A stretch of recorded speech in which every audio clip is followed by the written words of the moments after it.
All right, Shalom. Shalom. Before we begin this lesson, we want to give all honor, praise, and glory unto Yahweh, Bahasham, Yahweh Shai, Bahasham, Rakah, Quadash. Double honors to the elders and the apostles of Great Millstone, where we learned this truth from. We're not officially a part of their camp, but we learn strictly under their teachings as we recognize them through the Holy Spirit to be the real prophets that the Lord has sent in these end times to give us the correct way to salvation, to give us the truth. Okay, they have the 100% truth, and they are the ones out of all the other false prophets that have risen that you should follow, man. Okay, they are the ones you should follow. And shalom to you, Akwaf in order, you few Akwaf that may be watching this video. Shalom to you. Shalom to you brothers on highways and hedges, giving up your bodies a living sacrifice and teaching the hopeful elect in sincerity and in truth. Shalom to you, and shalom to you Israelites scattered abroad that may look like these other nations, but your seed line goes back to Abraham, Isaac, and Jacob, making you a Hebrew Israelite. Because we're not the black Hebrew Israelites, as we say time and time again. We are the Hebrew Israelites of the Holy Bible, backing our lot in these end times, okay? Showing you the correct way to salvation. And good to see you join our live, brother. Shalom to GMS and his likeness. Shalom. How about Shalom. Barakatah to you. And you know, you brothers out there, follow this brother, you Akyam wa Akwafiam. Follow this brother, okay? Does excellent videos. He's a faithful brother in this truth, well respected, well known. Okay. So subscribe and be edified. As you see in the title of this lesson, right? It says ninjas dream every day, B. And this is something that's been on my mind for a while. I've been meaning to do this lesson, man, because the Lord has it to where he's been making it well known that, you know, many people around the world, worldwide, especially in America, are having dreams, just like scripture said would happen. So this not only further proves that we're in the end times, but it shows you how true the Bible is, man. Not that we need to prove to you, because the elect are going to know how true the Bible is anyway. I mean, you can literally see everything lining up with everything going on in life right now, all this madness lining up with what the prophecies say. But, you know, there's this saying, it says niggas die every day, B, right? It's nothing new, right? Now, one may think, this is why I titled it Ninjas Dream Every Day, B, because people will think, okay, yeah, people are having dreams. What's the significance of that? Well, what you'll come to find out is that the dreams that these people worldwide are having are all related to the prophecies that the prophets have been bringing out in these end times. You know, these are people that don't know, because they're not taught this in Christianity. They don't know about the destruction of America by nuclear fire. But this is the type of dreams they're having. They're having dreams about the mark of the beast and the cashless society, and the fact that it is the RFID micro C-hip that, you know, these other camps, these false prophets are teaching against. So there's that. There's also dreams of Isaiah 4:1 that people are having. And this all lines up exactly with what we've been preaching. So this is why it's very significant as far as the dreams that these people are having. It's not just a random dream. You know, people say, hey, people dream every day, B. Nah, it ain't that type of dream. These are dreams that are sent by the Lord. They're very prophetic, right?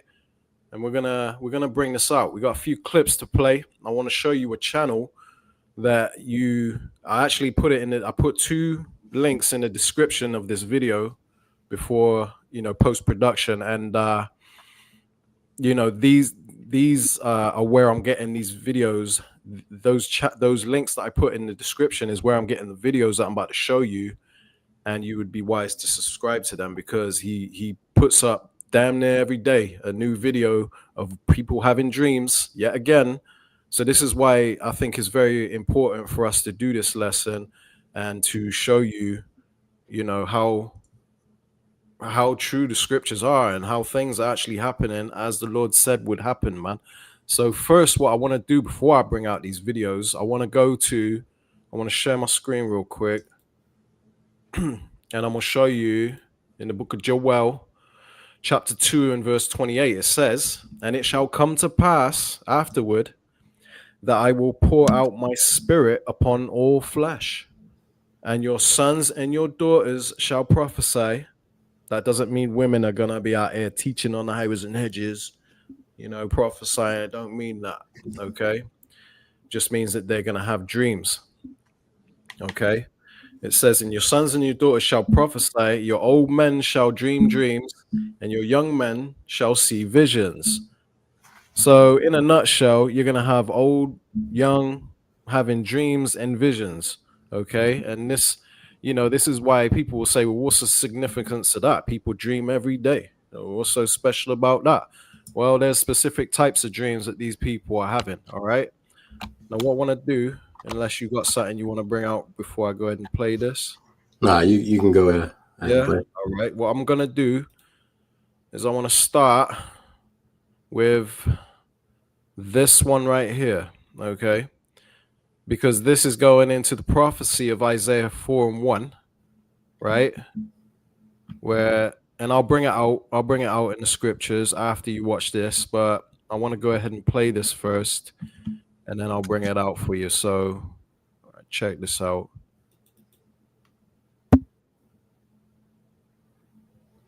Hey, what's going on? So I see that I'm going to be explaining this a few times. So I made this video and I want to explain the prophetic message that the Lord gave me that now I have understanding of, and it flooded in yesterday. So the day before yesterday, 2 days ago, I fasted and I was seeking clarity and I was seeking instruction on what to do next with my life.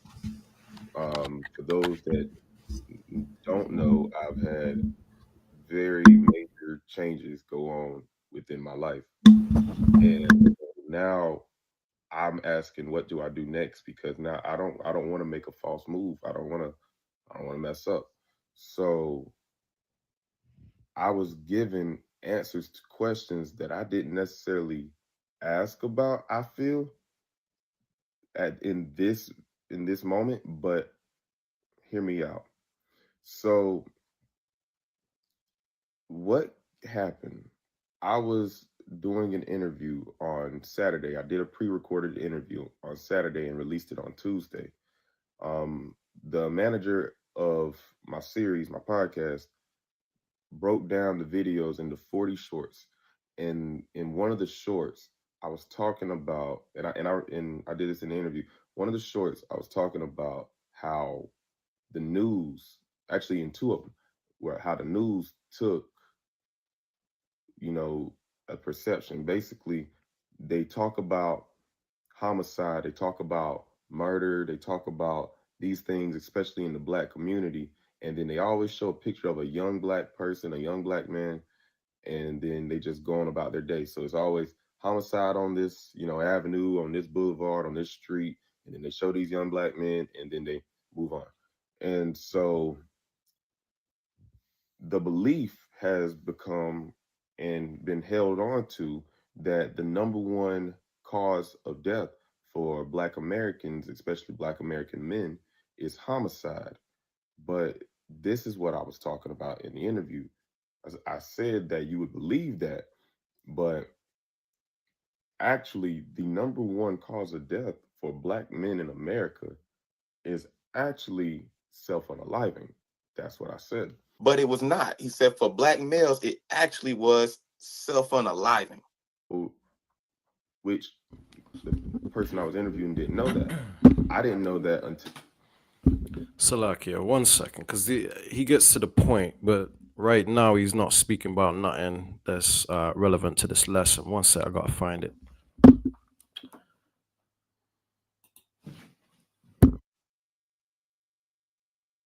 A glory from the Lord. I said it was like he smiled over me or something. I said it took over. What happened after that was, which the person I was interviewing didn't know that. I didn't know that until that morning. That guy, and this narrative. This was the time where I heard, and I was like, that actually makes sense. which the person, It's narrative. this was a glory from the Lord. I said it was like he smiled over me or something. I said it took over my body. And I said and I was able to actually see farther. I said I remember the Lord. I said not necessarily seeing him, but seeing the spirit of the Lord. I said with his hand raised like this, his right hand. It was raised. Salakia, I didn't mean to do that. So I didn't realize the video was as long as it is, and I didn't realize I had that bull crap in the beginning. But I thought he was gonna get straight to the point. But I'm gonna play it from here, no messing about. Basically, he's explaining the dream he had, right? And it's a few minutes long, so you have to bear with it. But he'll get to the point. And what's really significant about this dream he had is that it lines up with Isaiah 4:1, which we're gonna bring out in a minute. But this is just a random guy that doesn't know, he doesn't know the prophecies like we know it. And he's had a dream which lines up perfectly with what we've been teaching. So I'm gonna play it. Raised like he was ready to give a command. And I remember that.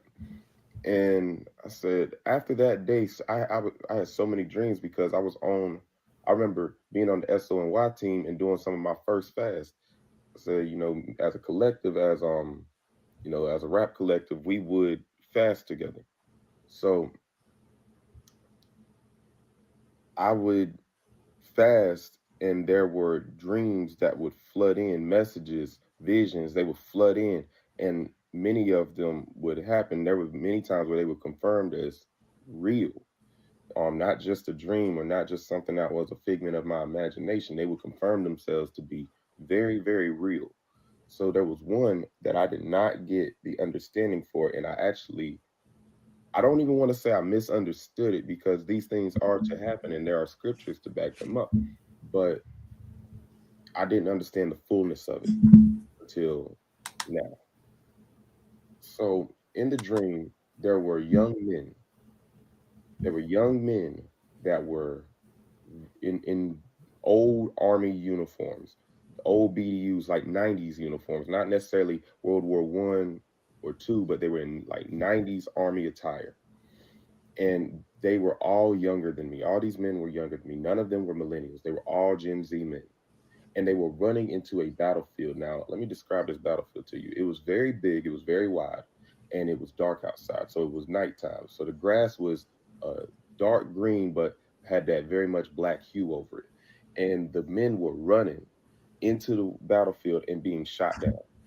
I mean, shot in the head, shot in the chest, shot down. It was every last one of them.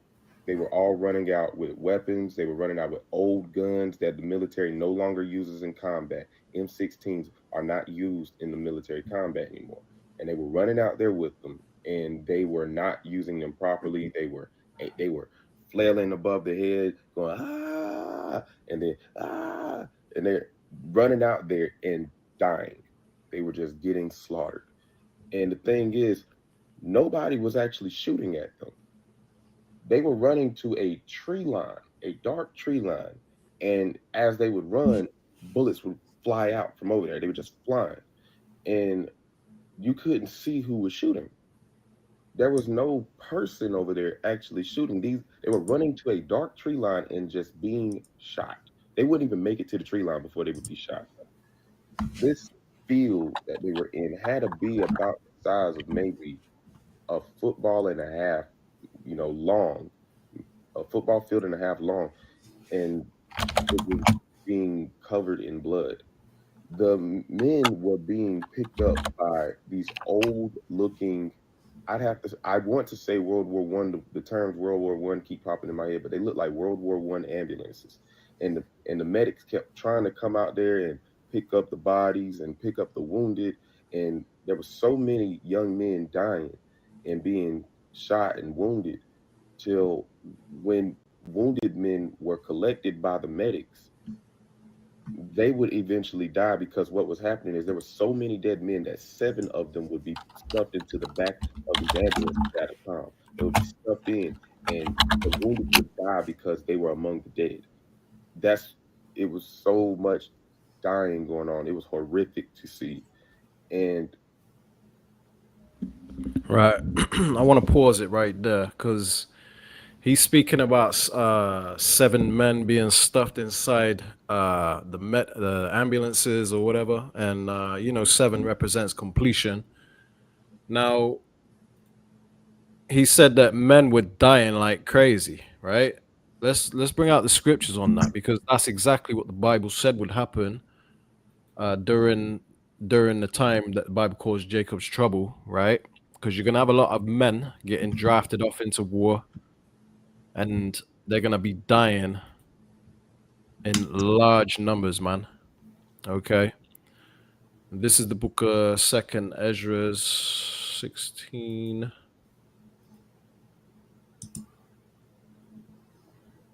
and 33, right? It's Second Ezra 16 and 33. It says, "The virgins shall mourn, having no bridegrooms. The women shall mourn, having no husbands. Their daughters shall mourn, having no helpers." So basically, there's going to be a lot of widows. There's going to be a lot of women made widows in the days we're coming into. Okay. This is why, there's a scripture when in Isaiah 4 and 1, it talks about 7 women taking hold of one man, right? But there's going to be an abundance of women for you men out there, okay? You men of the Lord, because the Lord is going to be protecting the men of the Lord. They're going to be living, and these women are going to be widows. So they're going to be free from the law of marriage, basically, the bond of marriage, because a woman can't marry again unless her husband was to pass away according to the law. And then she's free from that bond. So there's going to be a lot of widows out there that are going to need protection. And the thing is, what the man is going to explain, or no, I'm not going to spoil it at the moment, right? But he's going to explain something that, yeah, is not good news for these women, because just because women are going to be wanting the men of the Lord, it don't mean the men of the Lord are going to be just raking them up and saving them, man. You know what I mean? Trust me, the men of the Lord ain't that type of man. Okay, but it says the virgins shall mourn, having no bridegrooms. The women shall mourn, having no husbands. The daughters shall mourn, having no helpers. So women are gonna be widows and single. There's gonna be a lot of single women, and this is the reason why in verse 34 it says, "In the wars shall their bridegrooms be destroyed, and their husbands shall perish of famine." So what this is saying is that a lot of these men are gonna die in war. And it doesn't just mean like being drafted off into war in the Middle East or whatever, so-called Middle East. It ain't talking about just that. It means civil war, right? Because you're gonna have race wars, class wars. You're gonna have all kind of wars going on, in America also. Okay, so you're gonna have a lot of people dying in wars, man, and a lot of men dying out there, and women are gonna be left, defenseless with no men. Okay, so this is what this man was seeing in his dream. I'm gonna go ahead and continue it, right?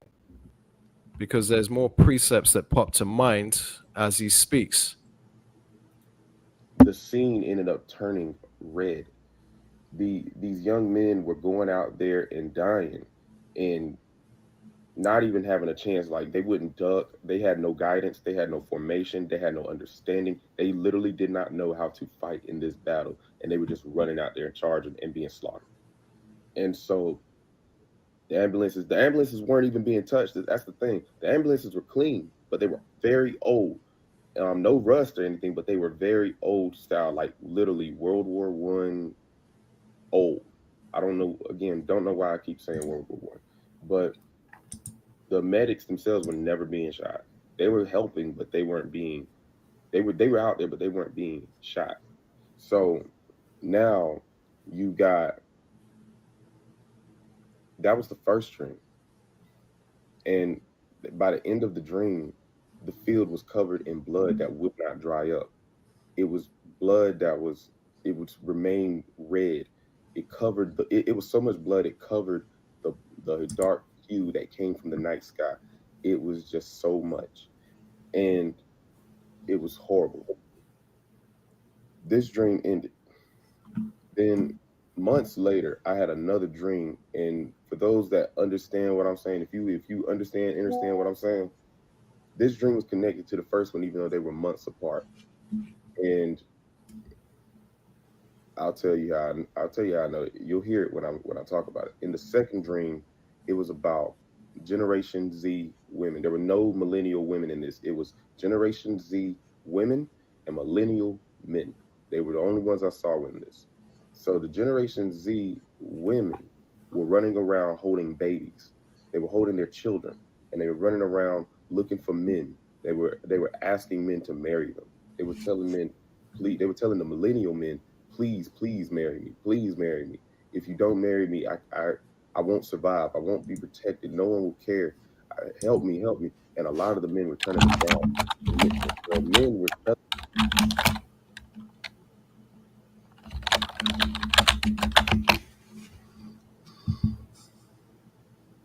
Can you do me a favor and mute your mic because your typing is popping up? Yeah. Hey, Shalom, reasonable service. Daniela, Shalom, Yahweh Shem Yahushai Barak. Shalom, yeah, Shalom, Judah, Yahweh Shem Yahushai Barak to you also. Father, for joining our live. Yeah, so let me stop it right there for a minute, because what the guy was saying is that these women were begging for a man, right, to protect them, and they were getting rejected like crazy, right? There's scripture, like I said, I'm gonna bring out Isaiah 4:1 because the scriptures speak on that.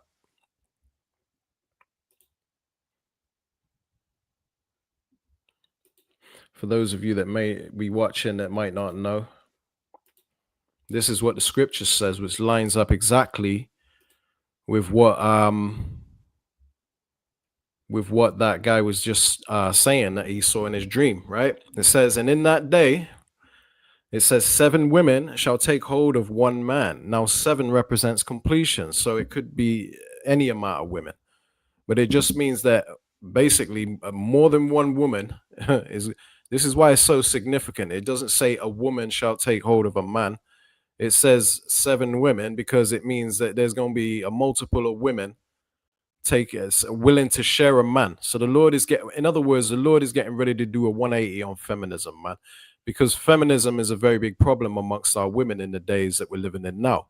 Okay, the day of the time of social media and feminism and women's liberation and all that, you know, Miss Independent being pushed through the music and the media, right? So the Lord, this is something that's you know, it's not in line with the ways of the Lord, man. Okay, a woman is supposed to cleave to a man, and you know that man is supposed to rule over her. But in this day and age, the woman wants to be the boss and all that. It's all out of order, man. So the Lord is getting ready to correct it. And the way he's going to correct it is not by some magic wand and clicking his fingers and then boom, everything's back the way it is. No, there's a certain process that has to play out in order for these women to be humbled, man, because they're so far gone. But during this time of trouble, these women are getting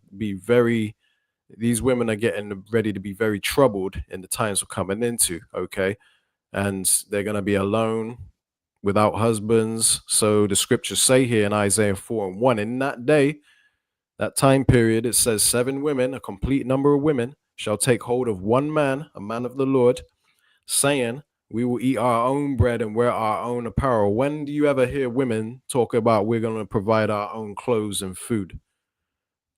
Women complain about you taking them to the Cheesecake Factory these days, man. Okay, they moan about everything, you know what I mean, all over social media, acting ungrateful, talking about man needs to earn this amount of money, and if he don't, then he can't even, you know, I won't even speak to him, right?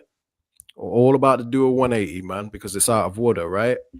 But they're going to be willing to provide their own food and clothing. Okay, this is why this scripture is so significant, because it shows you what the Lord is, how the power, what kind of power the Lord is going to come with in these days we're coming into, man. Because Trust me, people never thought they would see the day when a woman says that they'll share a man, not only that, but provide their own food and clothes. It shows you how desperate these women are getting ready to become. They're getting ready to be greatly troubled, man. So it says, only let us be called by thy name, which is marriage, right? And we know, us that know the scriptures, we know that sex is marriage. So they're going to be saying, let us be called by thy name to take away our reproach, meaning so that we're not mocked as old maids, right? Plus, you got nowadays, women are reproached like crazy because of their attitude, right? So these women are gonna want to be valuable to men. So they're gonna be begging pretty much. They're gonna be willing to share with other women, right? Share their man, and they're gonna be willing to provide their own food and clothing, only to take away their reproach, right? Because it's gonna be survival mode. These women are gonna be in survival mode in these days we're coming into, man, because they're, right now they know that the way they've been acting, that a good man is gonna reject them, and in order to survive, they're gonna get right. Trust me, the Lord's about to do a miracle, a great wonder upon these women, man. Let me go ahead and just play the rest of it, and we'll close that particular video out, because there's more I want to show you. I was gonna say I got a precept as well. You got a precept? Yeah. Yeah, yeah. All right, then let me Share my screen. 1 second. Yeah. So just as you were saying, like, about how these women, being prideful and all that feminism stuff, it's definitely about to come upon their head. This is the book of Isaiah, chapter 32, verse 9. And it says, "Rise up, ye women that are at ease. Hear my voice, ye careless daughters. Give ear unto my speech." Meaning, listen up, ladies. You know what I mean? Like, all that, it says, rise up, ye women that are at ease. You women, you've become comfortable in this society. You're what do you call it? Women get the benefit of the doubt, like, especially when you're in the courtrooms, when it comes to the child support. The woman could be a bad mother, but the court's going to look at her like, oh yeah, she's a stable one. They're going to hand that child off to the mother. Yeah, the women women clearly the better choice. Yeah, the women are more favored in the society. They're catered to. Exactly. So, like, your child support, even, the woman, the man, the more money that the man earns, the more money that she can claim and take and spend out on herself and not the kids. You know what I mean? So, like my brother mentioned, the women are more favored, right? It says, "Hear my voice, ye careless daughters. Give ear unto my speech." And then it says in verse 10, and his speech is coming through the men of the Lord. That's right. In verse 10, it says, "Many days and years shall you be troubled, ye careless women." And you've seen a lot of women going through hell these days, searching for a man. They're going on these dating shows and nobody's showing up. Or these singles events, and no men are turning up because nobody wants to deal with you. And this is gonna last for a while, and it's gonna get worse. That's why it says many years, many days and years. I mean, women have been catching hell, but it's gonna ramp up, and it's gonna feel like it's never ending. And it's you women are gonna get to the point where you're gonna realize how much you really do need a man. Okay. Exactly. It says, "Many days and years shall you be troubled, ye careless women, for the vintage shall fail, the gathering shall not come." You're gonna be left ass out, basically. Yeah, because Trump is stripping away benefits and all sorts, man. Like, I got a video I just got earlier. I should have put it on this lesson, to be honest. But there's a woman, Edomite woman, standing in the grocery line with a EBT card or whatever, and now her food stamps doesn't cover junk food, like, because that's mostly what she had. So she was pissed off and getting rid of it, and she was embarrassed. Everyone, she was holding up the line, had to pay for all the vegetables and fruits, but she had to put everything else back. I mean, not physically herself putting it back, but she had to leave that stuff to be put back, because, and I mean, the whole conveyor belt was full of food, but most of that she couldn't even pay for, because the vintage is failing her, just like scripture said would happen, man. Yeah, that's all that sugar, they've got addicted to that sugar, and now sugar's being taken away. You know what I mean? But continue reading in verse 11. It says, "Tremble, you women that are at ease. Be troubled, ye careless ones. Strip you and make you bare, and gird sackcloth upon your loins." So hey, that judgment is coming for you women. And the scriptures say it plain, plain as day. And the men of the Lord have been trying to warn you women, but a lot of women out there are just too proud, man. That feminism's got their minds bugged out to where they just, they're in a better spot at the moment, so they don't care until obviously that time comes where they're going to be, like my brother said earlier, they're going to be seeking for a man of the Lord. Doesn't necessarily mean that a man of the Lord is going to choose you. You're going to have to come with something, and a lot of these women don't have it. Sackcloth. Where it says sackcloth upon your loins, that sackcloth is a garment that's used for mourning. Like what we're wearing here is representation of that, like us doing these lessons, and we're dressed in what is mimicking sackcloth. It's just a sign of mourning. It's a garment for mourning. So this is what you women, the state women need to be in, basically, man. It doesn't mean you necessarily need to physically put sackcloth on your body. It just means to humble yourself and seek the Lord, man. And it takes humility to do that. To actually listen to what the prophets are saying, because it's very hard for a woman, that's been conditioned by the ways of this society. It's very hard for a woman to come to grips and accept sharing a man, and we get it, we understand, because it's not something you're used to, but you have to trust in the ways of the Lord, because a man is the prize, regardless of how you've been conditioned to believe. A man is the prize. And you're going to realize that in the days we're coming into. It's going to be very much apparent that you really do need a man, okay? And we don't do these lessons about you women to just keep picking on you because we're some kind of misogynistic men up here or nothing like that, you know how they say. But it's a warning, okay? And the warning is so severe, it's so important. This is why the Spirit keeps being put on us to keep bringing these things out. Because there's plenty of other things we could be talking about in this gospel, but what's coming to you women is a very, very important part of it, because it's gonna get really ugly for you women out here that ain't prepared, man. That are at ease, right?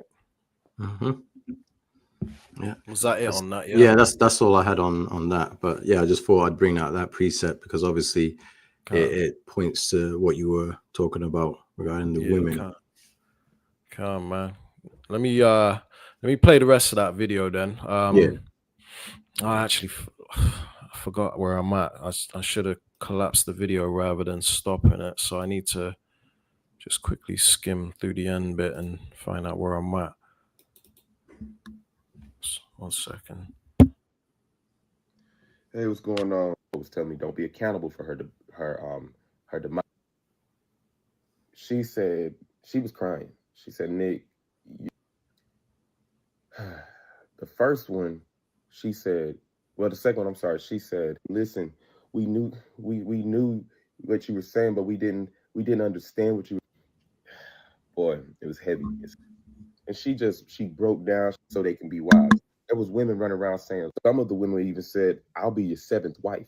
Down the men were telling them, red. It covered it was so much blood, it covered the dark hue that came from the. Right, I'm gonna play it from here.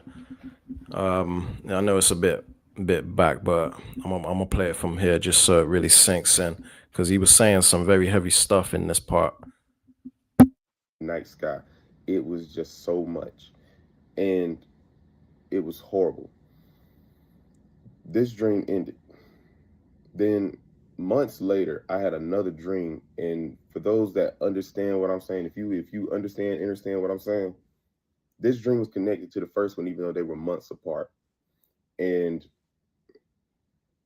I'll tell you how I know. You'll hear it when I talk about it. In the second dream, it was about Generation Z women. There were no millennial women in this. It was Generation Z women and millennial men. They were the only ones I saw in this. So the Generation Z women were running around holding babies. They were holding their children, and they were running around looking for men. They were asking men to marry them. They were telling men, please. They were telling the millennial men, please, please marry me. Please marry me. If you don't marry me, I won't survive. I won't be protected. No one will care. Help me, help me. And a lot of the men were turning them down. The men were telling them, I'm not raising you in those babies. I'm not raising you in that baby. See, and this is something that women never really considered, is that, you come in with all that baggage from these Pookies and Ray Rays, right?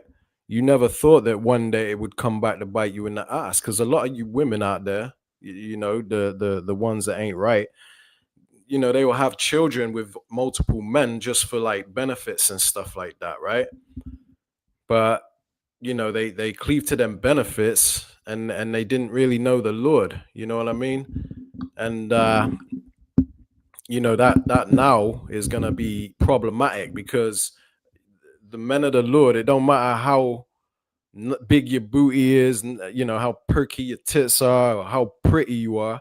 We ain't looking at them things during them times, man. The men of the Lord ain't gonna be looking at them type of things, because the men of the Lord are built different, right? We judge a woman from the inside, and what she can provide. If she's weak, always complaining, she talking about she on crutches but she fit. You know what I mean? What use is a woman like that to us? You know what I mean? Or a woman that can't run, a woman that can't do this, woman can't do that. You know what I mean? You're just going to be a liability during that time. So it only makes sense. Like, this guy had the dream, and he brought out exactly how it's literally going to go down during the time of Jacob's trouble, right? And what it was, like, it came to me. Those women were actually the mothers to the children that were the children of the men that had died in the first dream. They were all of the children were born out of wedlock. Every last one of them were born out of wedlock. Which, he's leaning upon the Christian doctrine, where they think that you have to you have to get on your knees in front of a woman with a ring and have this big old ceremony, and then she becomes your wife, right? When you've then submitted yourself to like a simp, right? But that ain't what true marriage is. So he's off when he talks about being married out of wedlock, having kids out of wedlock and all that, right? Because once a man sticks his rod inside a woman, then she becomes his wife, okay? According to the law, man. And the women were running around trying to find a man that would marry them. They were even offering themselves in ways that they probably normally wouldn't do. I could hear so many different voices. I could hear so many different arguments, so many different disagreements, and so many different denials. And the women were running to the men, and they were telling the men, marry me. I don't care what I have to do. And some of the women even said, I'll be your seventh wife. I'll be your seventh wife. I don't care. I don't care if I'm the seventh one. And that's what we read in Isaiah 4:1, right? That 7 women shall take hold of one man. He must have been watching the prophets. This can't be coincidence. But if he has been, he ain't keeping the laws. You see how his beard is all shaved up and edged up, and he's got that clean shaven bald head. You know what I mean? So hey, he needs to get right himself. But the Lord will use anybody to portray his message, his dreams and stuff like that. That because the prophets are the ones that are going to utilize these dreams to edify the actual elect. Now, whether he's a member of the elect is yet to be seen, but it's not looking good as of now. The men were listening, and some of the men would choose as many women as they could. Some of the men chose none of them. A lot of them chose none of those women. And what they were saying was, I can't help you. I can't afford you. I don't want that baby. I don't want to raise another man's baby. I don't want to have anything to do with you. Why didn't you want me when I wanted you? What's going on now? No, I don't need that. But one of the statements stuck out to me. One statement said, I don't want to raise that child because I don't know anything about his father. If you know anything about the connection between young boys and their fathers, you kind of understand how severe this is. The millennial men were telling Yeah, because you know what you got to understand is that child, that child is a miniature version of the father, man. And if that father was a no good nigga, that child is gonna grow up to be a no good nigga. Why we want to drag that thing around with us, man? Okay, that's his seed. It may have some of the woman's DNA in it, but it's ultimately the seed of the man who put his seed in her womb, man. She grew his seed in her incubator. So that child is basically who the husband is. And if you don't know anything about it, this man could have been a serial killer for you know. Why you want to help raise something like that and bring that along with you and bring them spirits along with you? You know what I mean? And the scriptures speak about it. Let's go to it real quick, right? In the book of Numbers.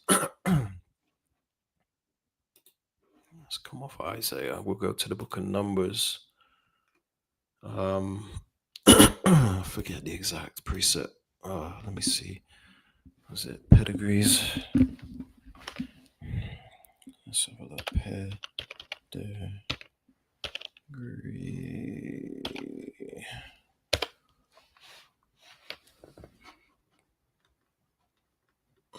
Pedigree. Oh God. Bear with me. I'm gonna find it. One sec. I know it's in the book of Numbers.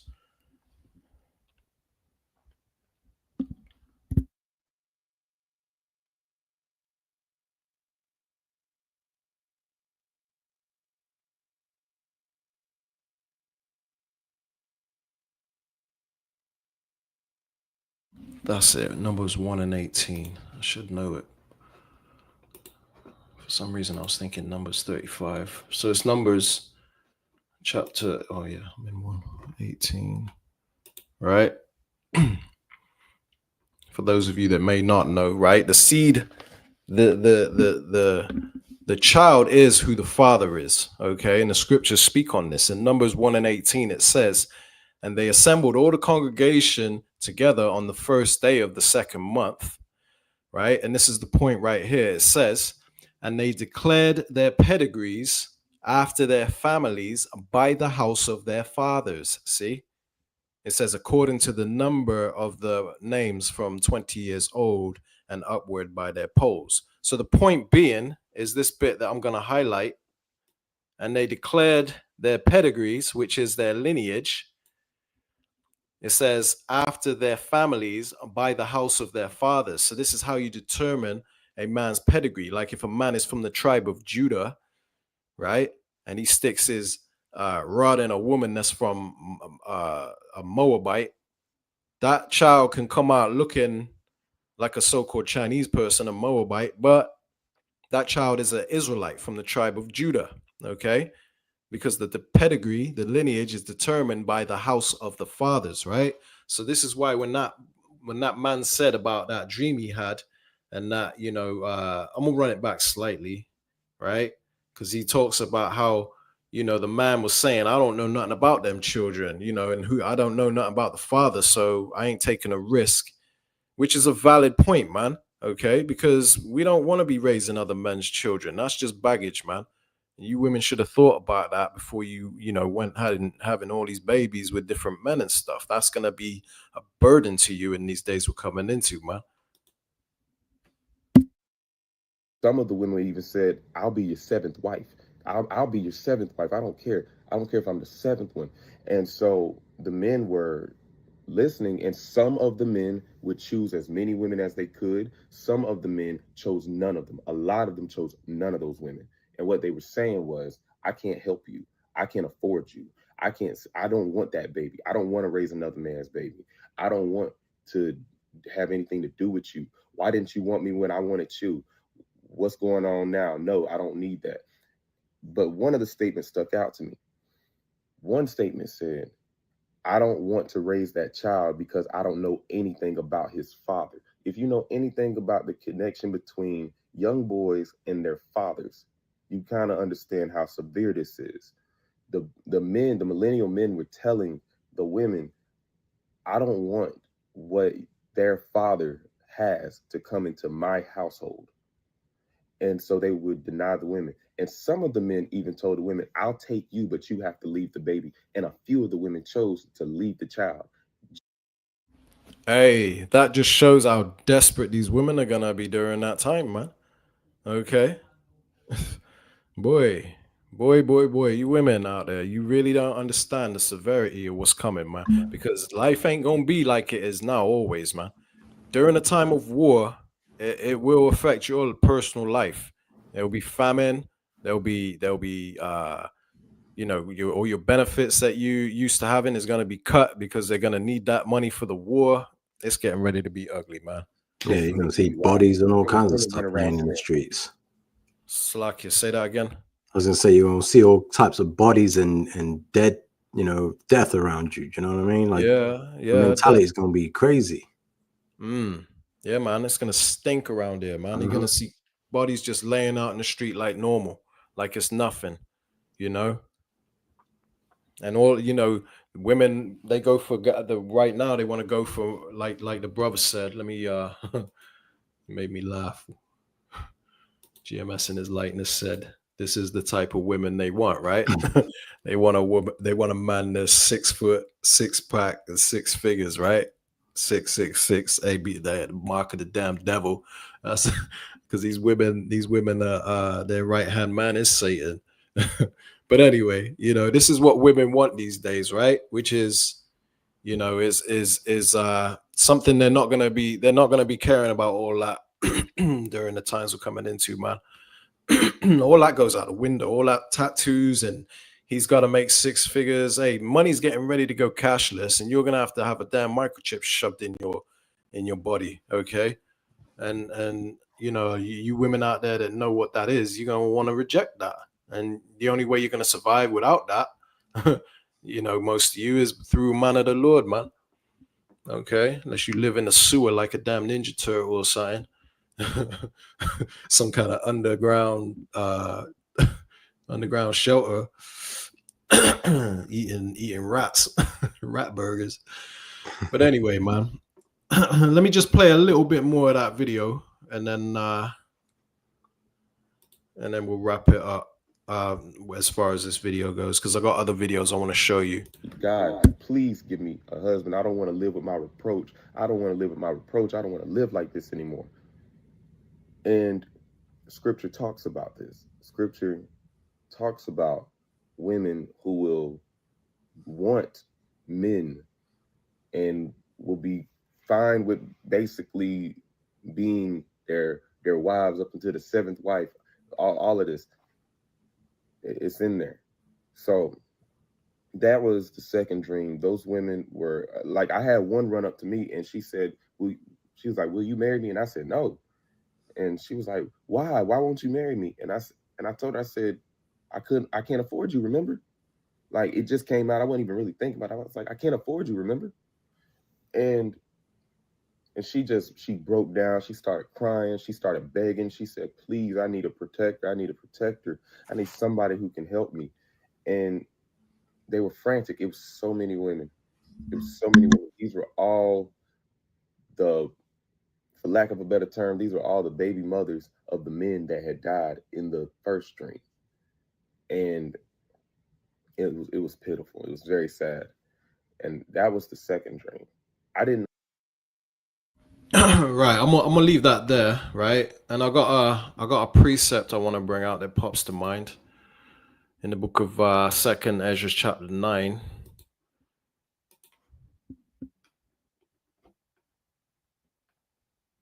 Let's start at 7, right?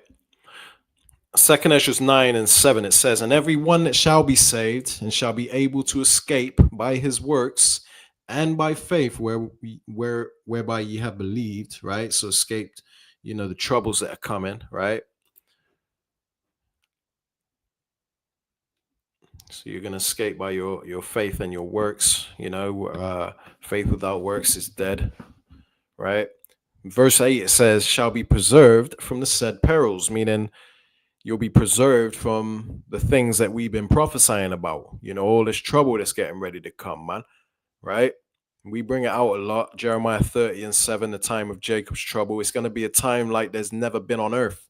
You think of all the crazy times this world has seen during war and things like that, slavery, 70 AD, all of that, man. Like this time that we're coming into is going to top that, because there's going to be a lot of dead bodies. There's going to be a lot of hardship, and it's going to be a worldwide thing, man. And you know, there's billions of people on the earth right now, and that number is getting ready to be drastically decreased.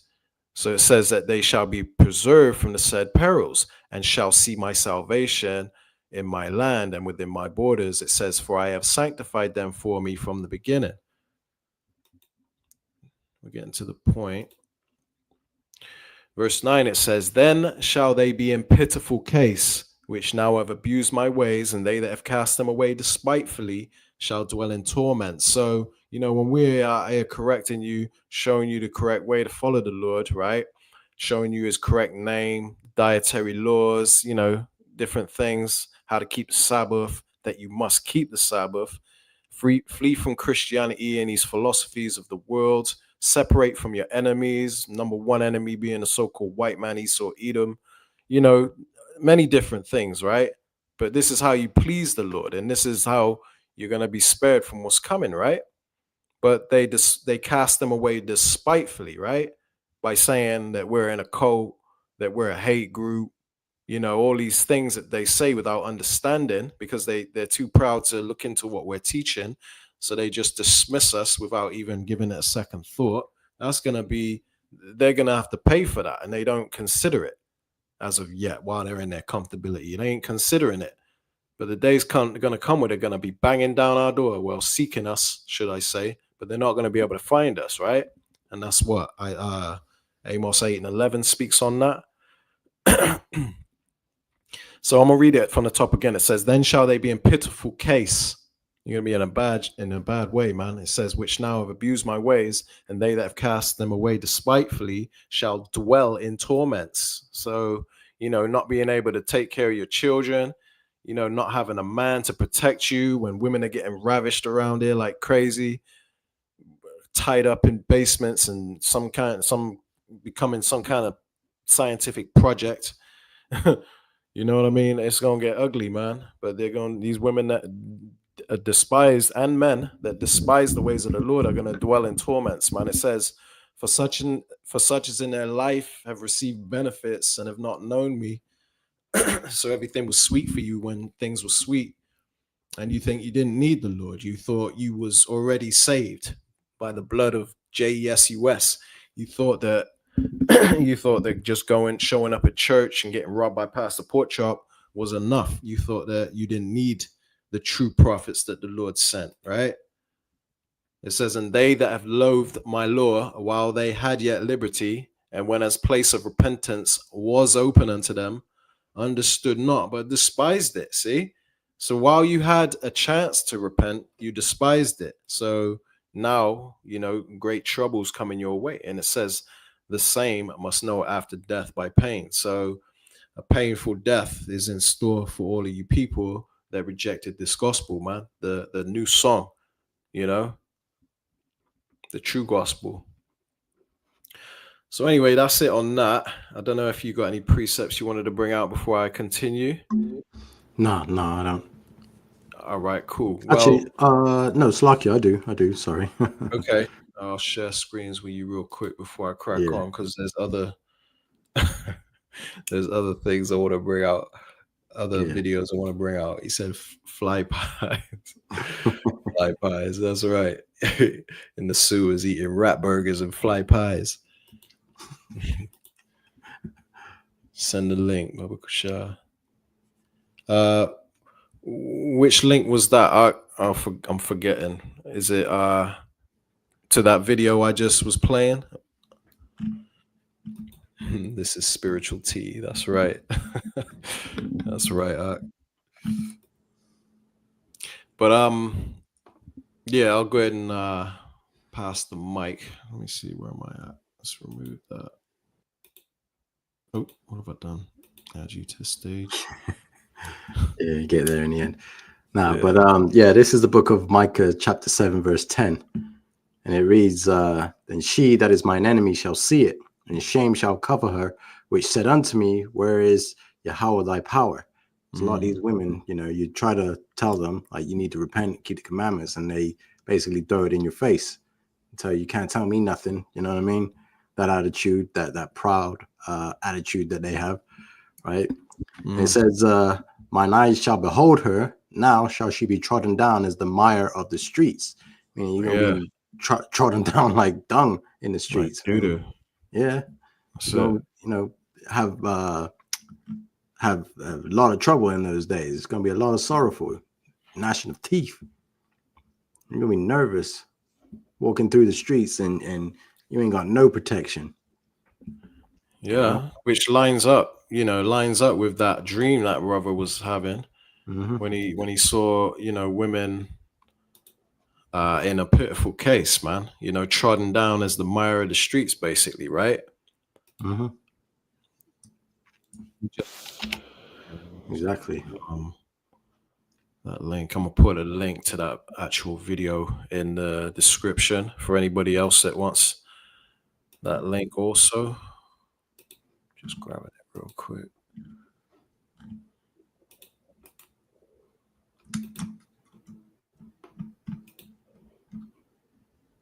Right, I've just put it in the live chat for GMS in his likeness to the actual video that I just played. So if you want to go to the original version, because I actually went and kind of did a little research to find out where the actual source came from, and then I downloaded it for this lesson, because if I was to play it through YouTube, it will come out quite choppy. This is GMS in his likeness, Job 40:12. It says, "Look on everyone that is proud and bring him low, and tread down the wicked in their place." And verse 13, it says, "Hide them in the dust together and bind their faces in secret." That's right. Everyone that is proud is going to be brought low, man, the Lord says. Okay. And Eve is well up on her high horse with her degrees and her education, thinking she's Miss Independent and all that, right? Eve is proud. We're in a time where the women, they're so proud that they can't take correction. You had Kevin Samuels pop up on the scene, and he revolutionized things where he was speaking about women in a way that they weren't used to, right? Which he's holding that mirror up to their face, basically. Yeah, holding the mirror to their face. Yeah, which women lack accountability, man. But it takes humility to be accountable for your actions. But women, due to their pride, they can't take accountability for their actions, and now they want to complain about the men these days, which men are messed up these days. Ain't gonna lie. But who raised them? But then they want to go even deeper, say, well, why did the man leave us and all that? You ran him off. I'm pretty sure, because women are it's a vicious cycle that women don't quite understand, the reason behind their misfortunes, and why they can't keep a man and why they're a single mother. But they refuse to look in the mirror, okay, and take accountability for their actions. So the Lord is getting ready to humble you in the way that he sees fit, because you women just, you had Kevin Samuels to try and humble you and this and that, and all them things ain't working. But the Lord has got something in store for you that's going to work. It's going to work like a charm, to the point where you're going to share your man and you're going to provide your own food and clothing. Thus saith the Lord, man. But anyway, this lesson ain't fully about you women. So let's move on to the next topic at hand, because let me share my screen real quick. Let's remove yours. Good precept though. That was a good one. I slipped my mind that one. But I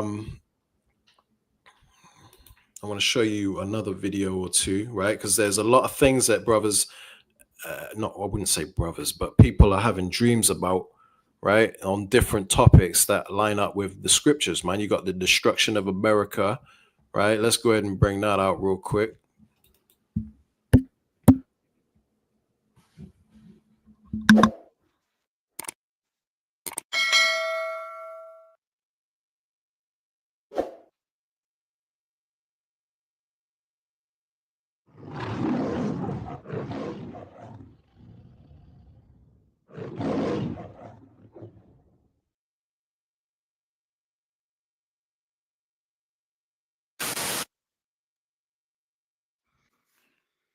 Hey, how y'all doing? Listen up. I've had another dream that I cannot shake. I have a lot of dreams, and some of them I just don't remember. But this one I remember like the hairs on the back of my hand. Well, walking down this interstate, and no, we were driving down this interstate, and then it got to the point where we couldn't drive no more, and it was a country town, real country town, like country town, and we were riding, and then we had to get out, and we started walking. But as we were walking, I started seeing military vehicles, and they were shaped. They were in a position to where they wanted you to turn a certain way to the left. They had blocked off the main. They blocked off the main road. You couldn't go nowhere. So I remember walking, and they already had a bunch of people lined it up on side of the road. And y'all know what's been going on with this government and certain people. They had these people on the side of the road, but they had the road blocked off and they had it curved with their vehicles where you had to turn. And I remember seeing black military vehicles like them drug bus ordeals that they use. And I seen a old Tahoe, probably like a 2007, 2006 model. Man, I want you to know. I just want you to know how vivid these dreams are that God gives me. And they had the road blocked off, and they had it where it was turned to the left, and they wanted you to follow that direction. So I remember walking and jumping across a ditch, and they already had people already lined it up, like for a good little ways. Then the dream switched again, and it was like nighttime. And this is the kicker right here. We were walking through these living areas, but they were like really nice homes. They were like in really nice apartment complexes, and we were walking right. And I say we were walking because I remember hearing a voice. I remember asking somebody something. That's how I know it was a we. I couldn't see nobody, but I know it was a we. So we were. I heard. And I could just like hear my conscience, and it was like it is my a good friend of mine. It was like his wife's parents where she was raised, and it was like she was that's where her parents. I heard that's where her parents live. That's where her parents. That's where she was raised at. And we were walking right, and this is the kicker of the dream that the two main things that got me. I'm gonna share them with y'all. We were walking, and we were approaching this neighborhood, and you could just hear a bunch of gunfire. So I said, "Man, what are they doing over there?" And somebody said they fighting, and I said, "Who?" And they said, "Man." And I was like, "Man." And then soon as somebody said that, a big eruption happened, just like boom. And man, I'm getting goosebumps on my legs. It was like a disco inferno. It was fire everywhere. And I don't mean patches of fire here, patches of fire there. For a long radius of distance, there was fire. Disco inferno fire. As high up as you can see, it was fire. I was looking at this neighborhood and just out of nowhere, boom. And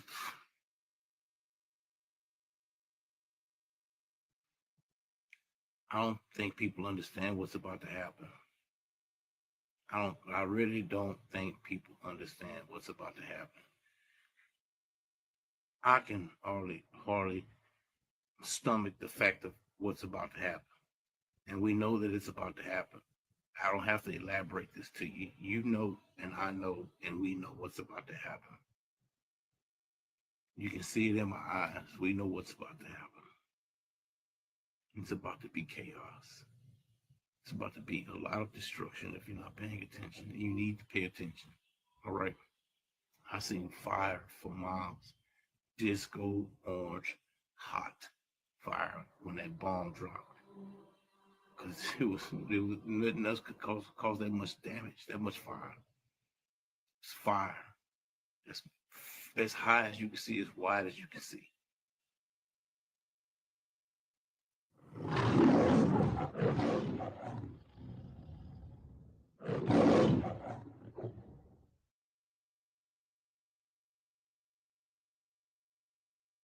Come man.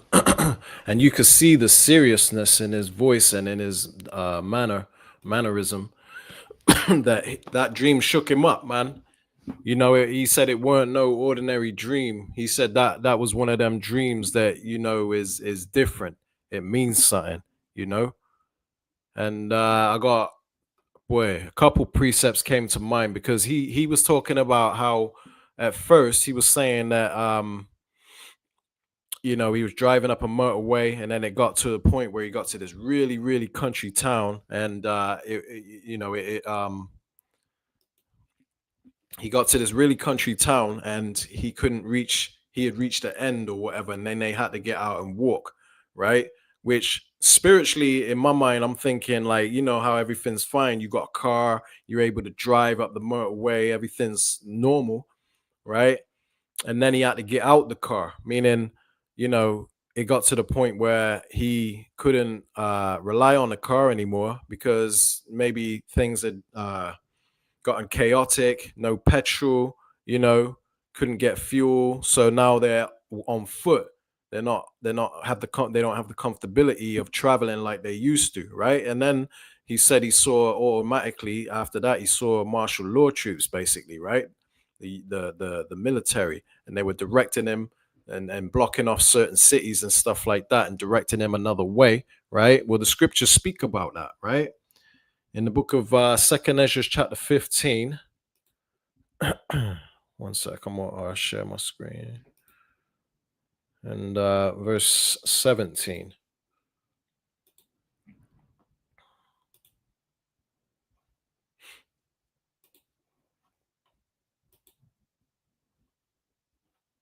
It says, a man shall desire to go into a city and shall not be able. See? So this is one of the prophecies speaking about the times that we're getting ready to come into, which we all know that this is talking about martial law. And that's the, you know, anytime there's chaos in a country, and it's a city or a country breaks down, you know, there's going to be martial law, where you're not going to be able to just freely travel where you want. This is why he saw that in his dream, because it lines up with what the scriptures say is going to happen. Okay, because this is what's going to happen. A man's going to desire to go into a next city, and he ain't going to be able to. See, they're not going to be able to travel freely. So then there was another part. He said there was fighting, right? Which goes into verse 15. It says, Second Ezra 15 and 15, it says, for the sword and their destruction draw. Actually, let me just go back to put this more in a context. Start at 14. Second Ezra 15 and 14. It says, woe to the world and them that dwell therein. Woe means death and destruction. That's what's coming. It says, for the sword and their destruction draweth nigh, which means draws near. It says, and one people shall stand up and fight against another, and swords in their hands. Now, I know we bring this out a lot, but this is the time we're in, man. And, you know, you got to be blind not to see it. You know, that's why the man was also kept reinforcing the fact that, you know, we all know that destruction is coming, he said. He said he was getting goosebumps on his leg, and he said, we all know, because Americans know it's over for them. But what people have a lot of people have a gut feeling that bad is coming. This is why he said, we all know what's coming. Because they all know that, you know, it's over for America, man. And this is what's coming. The Bible says it. The Bible is the truth. It says that there's going to be race wars and class wars, civil war, basically. That's what this scripture is going into. It says, for the sword and their destruction draweth nigh, and one people shall stand up to fight against another, and swords in their hands. The modern day sword is the gun. So there's going to be a race war, man. It's going to be civil war. It's going to be war in the streets of America. It says, "For there shall be sedition among men and invading one another. They shall not regard their kings nor princes, and the course of their actions shall stand in their power." Okay. Now, when the man was talking about how terrified you know, the way he was explaining, he was speaking about how terrified he was. Let me quickly go to the book of Luke.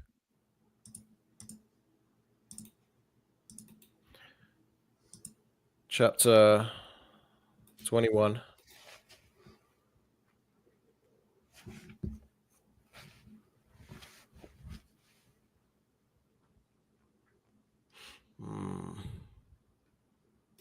Let's start here, right?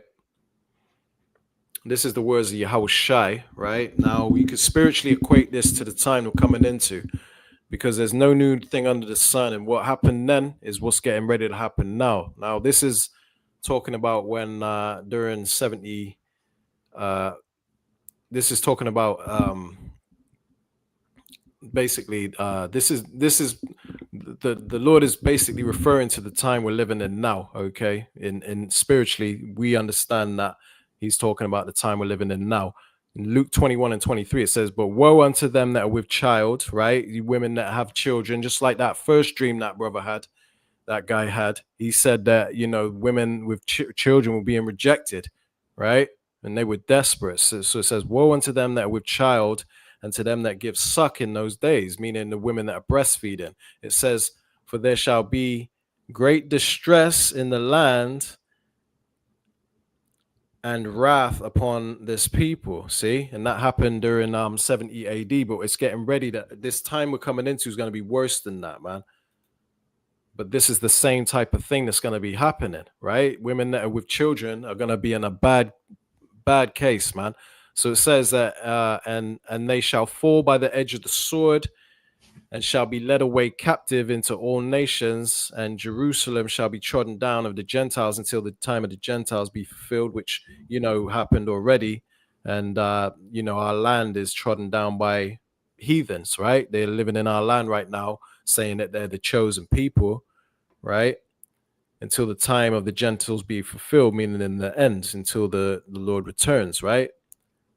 And then he sets us back in rulership, right? It says, "And there shall be signs in the sun and in the moon and in the stars and upon the earth, distress of nations." So that's what's happening now. You got distress of nations, you know, you got protests everywhere.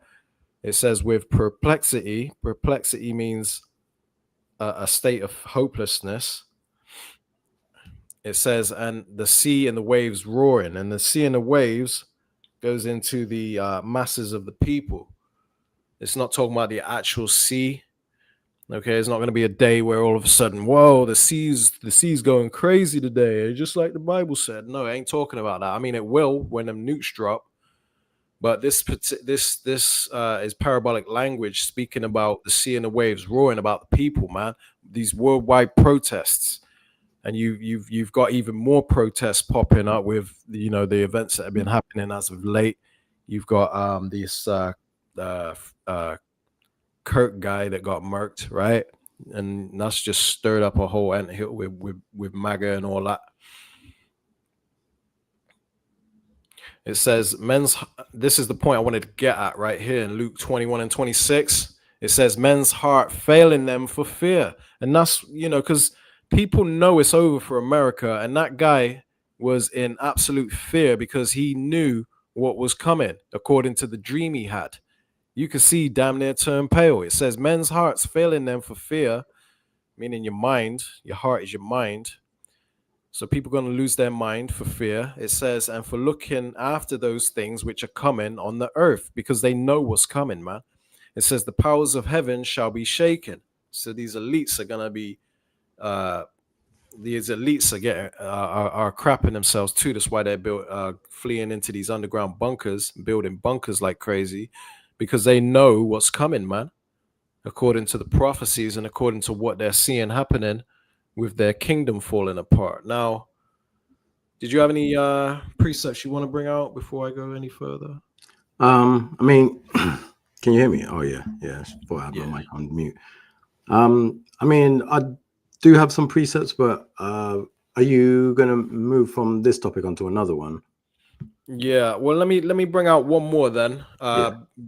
Before you bring that out, and then Well, I'll no, pass it no, over to you. I'm just asking because I don't know like what you're Yeah. going to cover because I haven't seen the videos that you've got, so I don't know if you're Yeah. Nah, we're gonna going go into MOTB because MOTV. brothers had Okay, yeah. So people.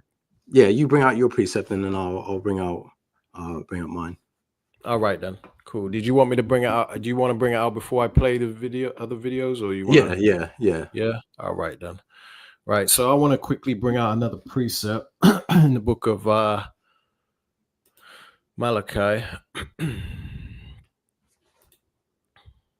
chapter 4 and verse 1, because the guy in his dream that you just saw, he was talking about how he all of a sudden after the fighting, he said all of a sudden you hear boom, and then he said that there was fire everywhere for miles, right? And this lines up perfectly with this scripture right here, Malachi 4 and 1. It says, for behold, the day cometh that shall burn as an oven. See, imagine the whole atmosphere burning like an oven, like you're just outside, and all the elements are burning like an oven. The whole outside is just cooking like an oven, man. That's the day that's coming. And what weapon can cause that? It's them nuclear missiles, them ICBM nuclear missiles, man. And this is what's gonna happen on the day of the Lord, man. Okay, but the Lord is gonna save his elect out of that. Right? But this is what the man saw in his vision.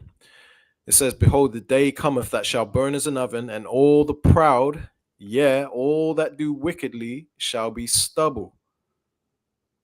So, all the people that rejected this gospel and wanted to continue in their wickedness are going to be burnt up. Okay, the Lord going to leave them there to cook. It says, in the day that cometh shall burn them up, saith Yahweh of hosts, that it shall leave them neither root nor branch. Okay, so you, your family, your children, your dog, everybody getting melted, right? Let me pass the mic over to you real quick. So Yeah. So I just wanted to sort of say about before I pull out the precept, I just wanted to say like a few years ago, I think it was around 2019, 2020, I had a dream basically about the nuclear destruction. And I did a lesson on it, but I couldn't really describe it too well. So I tried to draw it. I tried to draw the dream that I had, but okay. as time's gone on and we're seeing like all these things happening in the world, I wanted to basically talk about and give you a little bit of an idea of what I saw in my dream, right? And now this dream, usually I don't remember dreams because dreams, you forget what they are. Probably like as soon as you wake up, you forget it. But even now, so from 2019 till now, I remember it as if it happened like 10 minutes ago. Yeah. Right? And I've been saving these clips, right? Just to sort of give you an idea. So I remember in my dream, it was at nighttime, so it was dark. So here, obviously, it's a bit light, but in my dream, I was stood about this distance away from a SAM site. Now, a SAM site is a surface to air missile site. So these little devices here that you see, where they shoot any rockets coming in or any jets or any aerial issues, they fire the rockets off like this, right? And you see how it's twisting, right? You see how it's guided. It's almost like it's guiding towards the missile, right? Or it's going to its target. Well, basically, in my dream, it was at nighttime, and I was stood on like a pier.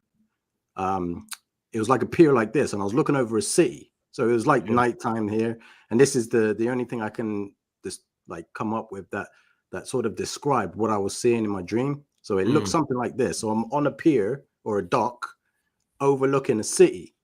Now, the previous clip, like, so you see how it's nighttime and then you see the light in the sky or whatever. Let me rewind it. So you see the light in the sky. I could see the clouds. And that was one thing I do remember about my dreams because I could hear like something in the sky. It's like a loud rumbling, like a jet engine, but it's really loud and it's like coming towards us, right? Now, in this clip, you see that the missile hits the ground. Yeah. Whereas in my dream, it flew right over my head. Okay. So now as I turn around, I see it flying towards the city, like it's going towards the city. And Yeah. I'm hearing like the sirens going off, like, you know, them they sound like the storms. You know how they do them sirens during the storms, like them really loud sirens that I could hear that clear as day as the missile flew over my head and it's heading towards the city. Now, just before it hit the city, right, everything went quiet, and then all of a sudden, bang, a massive flash of white light. Couldn't see anything. It was so bright, I just couldn't see anything. Then as it sort of dissipated or whatever the case, the word you use, right, I could start to see that there was no more city. The city was gone. It was completely gone. Wow. And what I noticed from that is looked like that, sort of how you see in this clip where everything was just gone. Now I'm seeing this ball of fire coming towards me, and just as it hit me, that's when I woke up, because in my dream I was thinking, oh yeah, the chariots are about to show up, but I didn't see any chariots. And I see this flame coming towards me, and just as it got close to me and it was about to hit me, that's when I woke up out of my sleep. You know, and that's the dream that I had. And I remember it as you know, gone on 5 years now, from 5-6 years from the time I had the dream. And I remember it as if it happened like 10 minutes ago. That's why I was always, you know, trying to find something that I could put together which would explain it, what I saw. You know, something like that. Now, the scripture that I wanted to get, let me close this down. Let me share my screen. So the scripture that I wanted to get was in the book of Isaiah. Hold on, let me add it to the stage again. There you go. So in the book of Isaiah, chapter 9, verse 5, it says, "For every battle of the warrior is with confused noise and garments rolled in blood." So if you think about the times of war before, you know, you have like, I don't know, Braveheart, where they got the swords and they're slicing and dicing, and you know, they're all fighting each other on the battlefield. It says, "For every battle of the warriors with confused noise, garments rolled in blood. But this thing that's coming," it says, "shall be with burning and fuel of fire." Just like you said, you know, about the nukes going off. And then and that guy who had that dream in the video that you just played, you know, he was terrified. And I remember that feeling when I woke up, because I was terrified. Because here's me thinking I'm going to see a chariot like at this point, and there was nothing. I didn't see anything. And I just saw a ball of fire coming towards me, and woke up out of it. And I remember, like, you know, sweating, and I was terrified. I was like, what the hell did I just dream? Because I ain't never had a dream like that before. And that's how I know that obviously in these times you will start to have these dreams, right? And people are starting to have them more and more. I had my dream 5-6 years ago, but you know, now you're starting to see it every other week. Somebody's having a dream about, you know, the women, you know, or the nuclear fire, or like you say, the next topic, the microchip. You know, there's all these things like that people are starting to vision, and it just goes to show you that prophecy is speaking. It is, man. It is. You know? So yeah, because that reminded me of it, because I was like, oh yeah, I did remember I had a dream as well. That's right. Like what that guy was explaining. You know, where I remember you telling me years ago about that. Yeah, man. You know, I've had dreams. I had one recently, but it wasn't a long dream. It was really, really quick and brief. I just remember walking outside, and I was at night, and then I look up and I see the moon is like really red and big. It was massive, like you see in that movie E.T. Remember when he's flying past the moon, how big the moon was? Yeah. See, that's unrealistic. The moon ain't normally that big, but in this dream, it was that big, and it was red. And it was covered by some clouds, so it wasn't like it was a full moon, but I couldn't see the whole moon because it was covered by a little bit of clouds. But it was red. I remember being bright blood red, right? But that's all I saw. It was just quick, brief, but it was very weird, and it felt like it was significant. Next thing I know, we got a blood moon coming up. This was before the blood moon we had. What was it?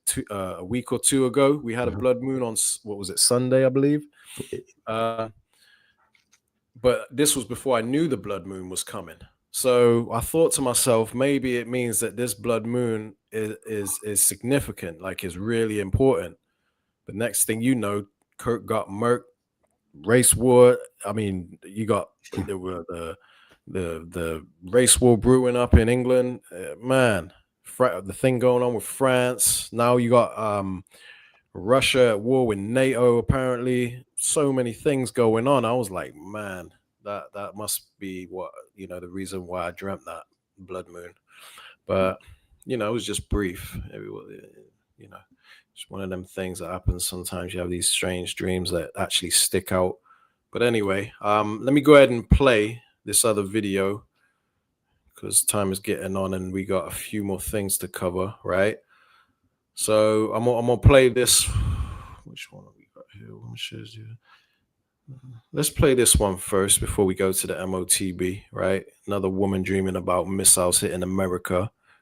And you'll find a lot of people have this similar dream, man.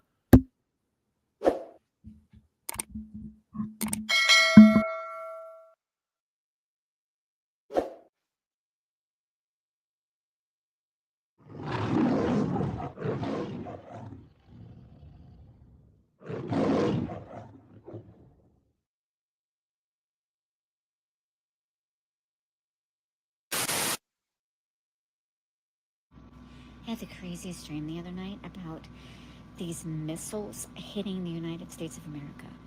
I dreamt that I was at this concert or performance of somebody that I knew, and as I was watching it, all these people were turning to look at their phones and these television screens, and they're like, oh my God, what is happening? And all these missiles were hitting the US, and they were flying through the sky like huge fireballs. And somebody said, oh my God, I can't believe this is happening on US soil.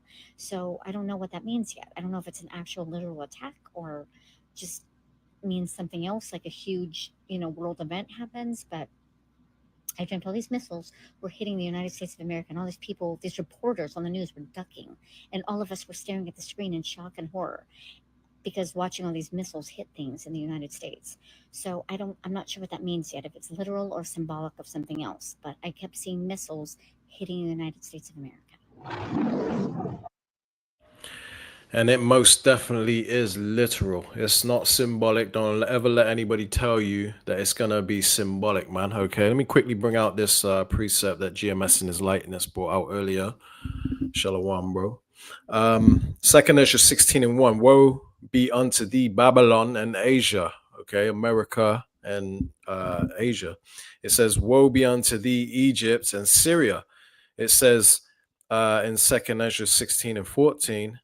Right, it says, behold, the plagues are sent and shall not return again until they come upon the earth. And you can read those 2nd Ezra 16 for yourself on your free time, because it's very prophetic about the times we're living in and the times that we're getting ready to come into. And basically the Lord is sending these plagues, and they're basically not going to return again, meaning that it's not going to be reversed. The Lord is going to destroy America, man. And there's also other plagues that are coming, not just the plague of nukes, but you're going to have a time of great evil and distress before the nukes, which is also part of the plagues. And the Lord said, where is it? Let me just quickly bring it out.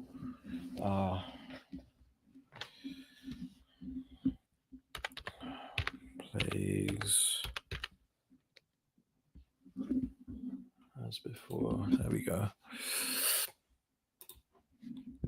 And it's in the Apocrypha. Here we go. Right. Let me see if there's any more meat on let's start at 10. Right, so this is 2nd Ezra 15, starting at 10. It says, behold, my people, which are you Israelites, so-called blacks, Latinos, and Native Americans predominantly. It says, my people is led as a flock to the slaughter, because we're in the land of our captivity, wherever we've been scattered to, mainly America, right? We're in the hands of our enemies, the Edomites, the so-called white man, and they're treating us very poorly, as you can see all over social media. You see the way things are going down with Trump and this Kirk guy and all that they're praising as some type of hero. And then the lynchings are people being lynched like crazy, and Esau's saying that there was no foul play, you know, that we're led as a flock to the slaughter, man. It says, I will not suffer them now to dwell in the land of Egypt, which is America. America is spiritual Egypt, spiritual Sodom and spiritual Egypt, the scriptures say, right? So the Lord is getting ready to, he's getting ready to intervene, basically, right? It says, but I will bring them with a mighty hand and a stretched out arm and smite Egypt, America, with plagues as before. It says, and will destroy all the land thereof. When did the Lord ever destroy the land of Egypt? It's still there right now. You can go take a holiday and look at the pyramids of Giza and all that, right? But the Lord said he's going to destroy Egypt, America, he's talking about. He said he's going to destroy all the land thereof. And that's what people are seeing in their dreams. Missiles hitting America. And this is, you know, these dreams I've been playing is just a few of many. I mean, many. Now, the brother has a channel, and I've put the link to both his channels in the description for those that want to check it out, because there's a whole channel dedicated to the dreams that people have been having that this brother's been saving, man. It's so many happening that he created an actual channel specifically for these dreams. And this is what I want to kind of bring to your attention so that you can go check it out for yourself, that this is the time we're living in, man. Dreams. People are having dreams, and the dreams are very similar. You'll find that all the dreams that he's posting are on the same topics. It's either the mark of the beast, MOTB, microchip, right? With the cashless society, that the digital system that they're bringing in, the transhumanism and all that, right? The internet of bodies, right? And then you got the nuclear missiles raining down on America. You got Jacob's trouble, martial law, you know, all these things that, you know, the scriptures speak about. This is what people are having dreams about, man. Let's go ahead and play another quick one.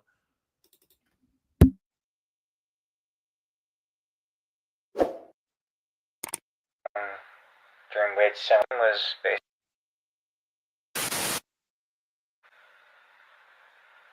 The dream was basically Red Dawn from within. And she has her own, during Wade's similar dreams, not the exact same dream, but they were very similar dreams. Basically, stuff popped off, and you know, they were already here.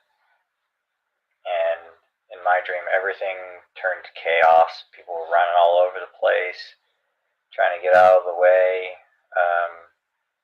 There was different militaries, like different nationality militaries, open firing on citizens of this country, and law enforcement and EMS and everything. And out of desperation, our government started bombing places while there were still U.S. civilians trapped inside, like different towns and cities. And it was crazy, you know. I remember being with a group of people that I know I knew, but I can't put a face in. I don't remember their faces or anything really about them. I just knew that I knew them. And we were being tracked by like an elite group. And I remember fighting them and actually getting into a fist fight with one of them before I woke up. And I woke up pretty suddenly. It wasn't a good dream, but it wasn't a bad dream. You know what I mean? It was really intense. And it was one of those dreams where I couldn't wake up. I tried to wake up, and I couldn't wake up from it. It's almost like I was supposed to see it. But her dream wasn't too different than mine. I'm not going to share the details of her dream, one, because I don't really know all of the details, and she might end up making a video about it. I don't know. But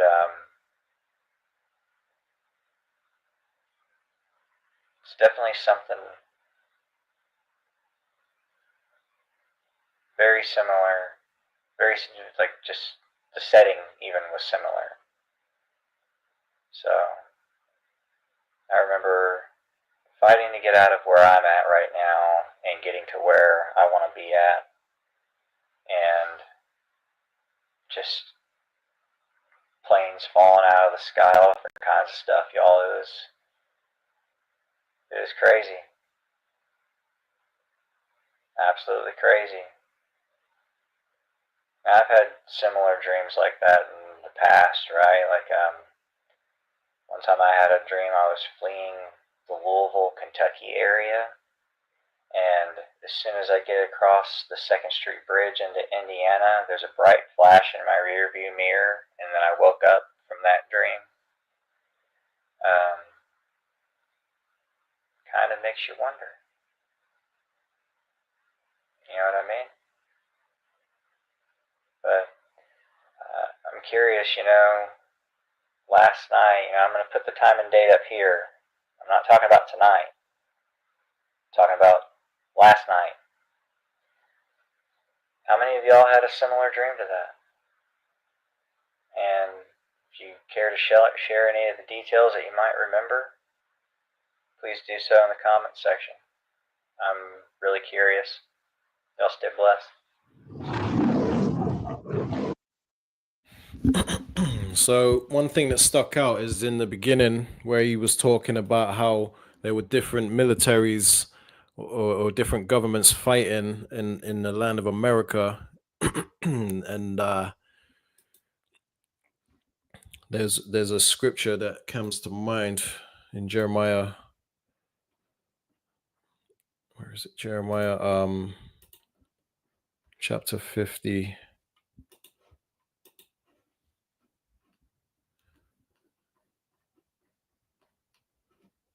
Right. Jeremiah 50 and 22, it says, a sound of battle is in the land and of great destruction. Talking about America, man. America, there's going to be a sound of battle in the land of America, man. This is a future prophecy. It says, how is the hammer of the whole earth cut asunder and broken? The hammer of the earth is America. It says, how is it broken, cut asunder and broken? It says, how is Babylon, which is another name for America, how is Babylon become a desolation among the nations? So not only is there going to be battle in the land, but America is getting ready to become a desolation. Okay? Ain't talking about ancient Babylon, because you can still go in that region and pay it a visit today. Okay, but the land of America is going to be turned into something similar to the Sahara Desert, man. And there's not going to be satyrs and all types of wild beasts living in that land, man. Owls and stuff like that. Okay, and vultures and all that. So yeah, America's, there's gonna be battle in that land. Let me go ahead and bring out one more precept, maybe one or two more.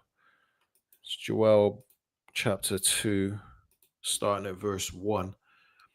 It says, blow ye the trumpet in Zion. It says, and sound an alarm in my holy mountain, right? Which is talking about the Israelites. This is what we're doing by, bringing out these lessons. This is us sounding a trumpet in Zion, right? And an alarm in the Lord's holy mountain, because this is for the elect of Israel to hear, man. It says, let all the inhabitants of the land tremble. And that's what you're seeing in these dreams.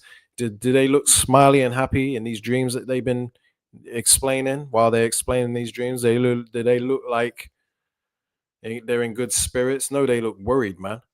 Right? They're trembling. Let all the inhabitants of the land tremble. It says, for the day of Yahweh cometh. It is nigh at hand. It's near. And that's why these people are having these dreams, man. Because this day is upon us. It says, a day of darkness and of gloominess, a day of clouds and thick darkness, as the morning spread upon the mountains. A day. Now this is talking about from the smoke from the missiles. Okay, when it talks about a day of gloominess and clouds and thick darkness, that's because of the smoke after the nukes do their thing, man. And when America gets destroyed, the smoke is going to linger for a minute, right? It says, a great people and strong, there have not been ever the like, neither shall be any more after it, even to the years of many generations. Now, this ain't talking about actual people. This is talking about nukes, okay? This is parabolic language talking about the ICBM nuclear missiles, okay? And it says that there have not been ever like, right? Because this is the time of the Lord's indignation. He created these missiles for this day when there's never been weapons like this or ever will be again. It says, neither shall be any more after it, even to the years of many generations. See? So Joel 2 and 3, it says, a fire devoureth before them, and behind them a flame burneth. Right? Talking about the propulsion system behind that pushes these nukes through the atmosphere at, faster than the speed of sound, right? It says the land is as the Garden of Eden before them. So before them nukes hit, everything's done up. You got your highways, you got your city lights, everything looks, prestige.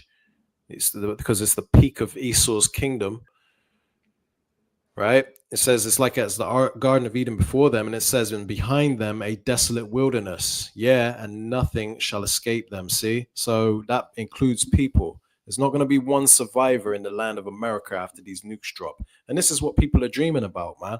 Many dreams and different accounts of people saying the same thing. They're dreaming similar things. Now, if I was to go ahead and put all the dreams that I come across that people are dreaming, I'd be here all day. That's why I put the link to the channel in the description for those of you that care. You can look and see for yourself that all the dreams they're having are similar, man. And these people aren't connected in any way, shape, or form. Okay? They're not making this up, man. Do they look like they're making it up? It says the appearance of them is as the appearance of horses, horse meaning power. They're powerful. It says, and as horsemen, so shall they run. It says, like the noise of chariots on the top of mountains shall they leap. It says, like the noise of a flame that devoureth the stubble. When it goes, that's the sound it's talking about. It says, as a strong people set in battle array. Now, this is the vision that was saw. It says, before their face, the people shall be much pained. All faces shall gather blackness. Even in these dreams, man, you can see that their faces gathering blackness, which means that they're shook. They got a look of distress on their face, man. And this is what's going to happen when they realize that the nukes are, the day of the Lord is actually come, because we've been, prophesying about it for years. But when they actually see this day that we've been saying is going to happen, then these people are going to be shook, man. It says they shall run like mighty men. Now, this is talking about the nukes, not people. This is parabolic language for the elect to understand.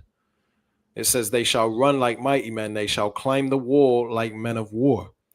They shall march every one on his ways, and they shall not break their ranks. These things are going to be in order. They're going to do whatever they're supposed to do. And they're gonna breach Esau's defense systems. The wall is a defense, but these things are gonna climb the wall. They're gonna basically overcome the defenses of America, their golden dome or whatever Trump is talking about, man. Okay, I ain't gonna defend them against what's coming. Okay, because the Spirit of the Lord is gonna be on these nukes, man. Joel 2 and 8, it says, neither shall one thrust another. It says they shall walk every one in his path. So these things they're gonna be totally perfected on that day when they're used, because they've been doing all kind of test runs and this and that to try and perfect their nukes. But when they're ripe and ready to be used, that's when the Lord is gonna use them, and they're not gonna thrust one another. They're not gonna hit each other in midair, collide, and blow up in the sky. They're all gonna hit their target. That reminds me of the dream that I had when I was standing by the SAM site. Yeah. Because the noise, like you say, that roaring noise, you know what I mean? That when the missiles coming in, the SAM site, I remember behind me, it made like a beeping sound, like it was almost trying to lock onto the rocket that was coming in, or the ICBM that was coming in. And as it shot, as the SAM site shot, it was almost like the Spirit of the Lord was guiding it. And it missed completely, like literally got close to the rocket and just completely just went off the rails. Yeah. And that's what I remember about the dream as well, is that it was almost like the spirit of the Lord was on the angel to push the missile out the way, so it didn't even come near. And that's why the missile was able to fly over my head when I was stood right next to a SAM site. It's almost like it did absolutely nothing. And it makes sense. Yeah, it makes sense, because the Lord's will be done. Okay. Which his will is to destroy America. For all you people in Christian church praying to save America, you're praying against the will of the Lord, because you don't have the understanding. You know, you followed lies. You followed the pastor that didn't have the answers, man. Okay. Rather than the prophets that the Lord sent in these end times. But we're not coming with a happy message. Okay. So, you know, a lot of people say we're fear mongers and this and that. Good. That's a compliment, because it means we're doing our job properly. The Lord says, through the fear of the Lord, we persuade men, right? So this is what we're trying to do. Show you that, you know, it ain't all fun, it ain't all good glitz and glam, and it ain't a happy time we're coming into, man. Okay. Verse 9, Joel 2:9, it says, they shall run to and fro in the city. They shall run upon the wall. They shall climb upon the houses. They shall enter in at the windows like a thief. Verse 10, it says, the earth shall quake before them, the heavens shall tremble, and the sun and the moon shall be dark from the smoke. It says, and the stars shall withdraw their shining. Okay, that's talking about from the smoke, right? So I'm gonna leave that there. You know, you get the idea. It's lucky I'm a bit phlegmy today. You get the idea, though. Okay. I got a precept. You could probably just read this quickly. If you put it up on your screen. No, I was gonna say if you just pull up the scripture, but that's fine. I've already got it here anyway. So this is the book of Isaiah, chapter 54, verse 16. It says, behold, I have created the smith that bloweth the coals in the fire, and that bringeth forth an instrument for his work. I have created the waster to destroy. Not be them ICBM missiles, you know, that nuclear missile that's, you know, like you say, you got these missiles that are not going to break their ranks. They're not going to collide into each other, going to hit what they want to hit. And you hear a lot of on you know, the news, social media, that a lot of these countries are ramping up their nuclear capability. You know, you see China the other day do their military parade, and they were showing off their nukes. Russia got, you know, the Satan II nuke that can wipe out areas the size of France. You know what I mean? Like, and Texas, you know, one nuke. Do you know what I mean? Like, just multiple warheads on the end of these rockets. And that comes from I think Oppenheimer, when he said, you know, I've become as death. You know, he was quoting Gandhi or somebody. Yeah. I don't know, one of them false gods. Yeah. but yeah, he's like, basically that's Esau's mouth, man. He's deaf. And that waster is the will of the Lord, giving him the ability for his scientists to create that weapon to use on that dreadful day, you know. It's because this is the will of the Lord, man. Exactly that. Yeah. Let me go ahead and play the rest of the last video, I think it is, and then we'll wrap it up. So what's this one? Woman dreams about. Yep, man. Shares multiple dreams of. Let's see this one real quick.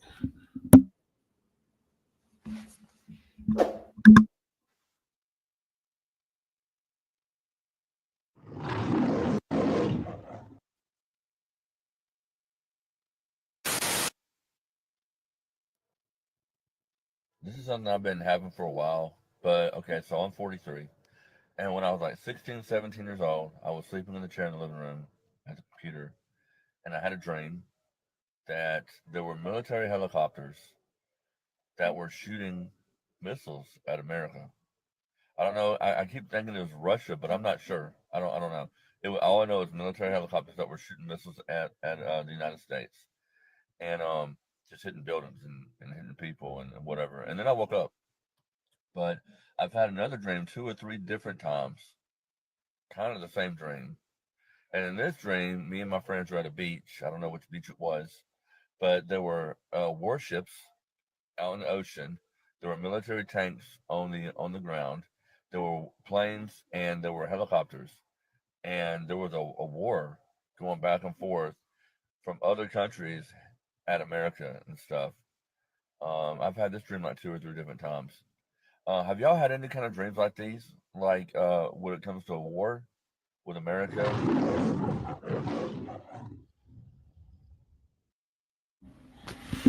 So yeah, as you can see, everyone's having similar dreams about war in America, man. Now let me pull up a quick precept relating to that because the scriptures speak about that too, right? In the book of Revelation, it's 11.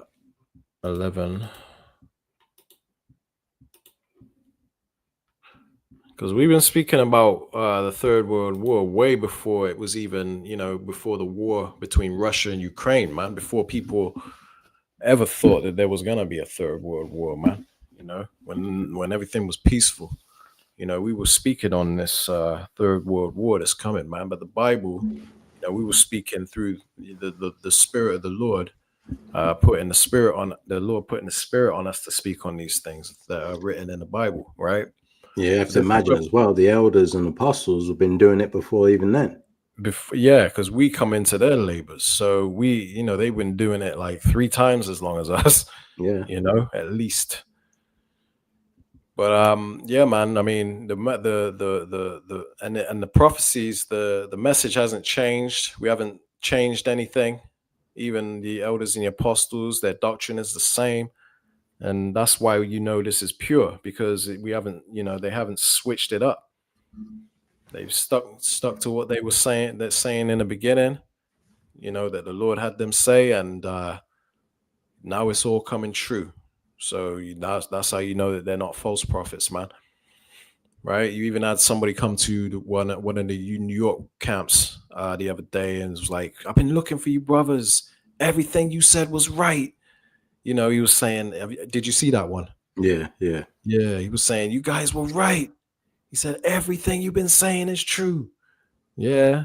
And hey, when people gonna be looking for us, man, soon, because they're gonna know that everything we've been saying is true. But Revelations 11 and 14, it says the second woe is past. The second woe is the second destruction. Remember, woe, it means death and destruction, which is talking about the World War.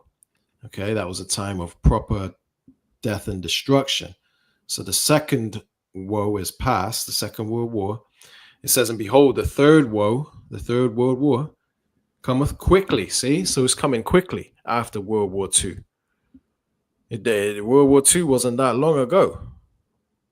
And now we're entering into World War III. Some say it's already began, which I believe it's already began because you got all countries beefing with each other in a Cold War right now, man. Trade wars and all that. But it's going to get a lot more physical, and it's going to get a lot more destructive very soon.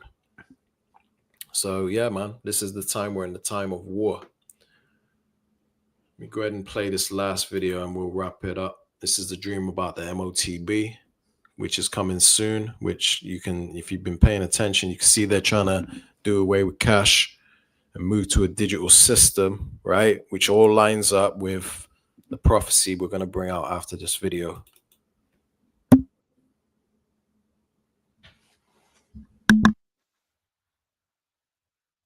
Never made a video like this before.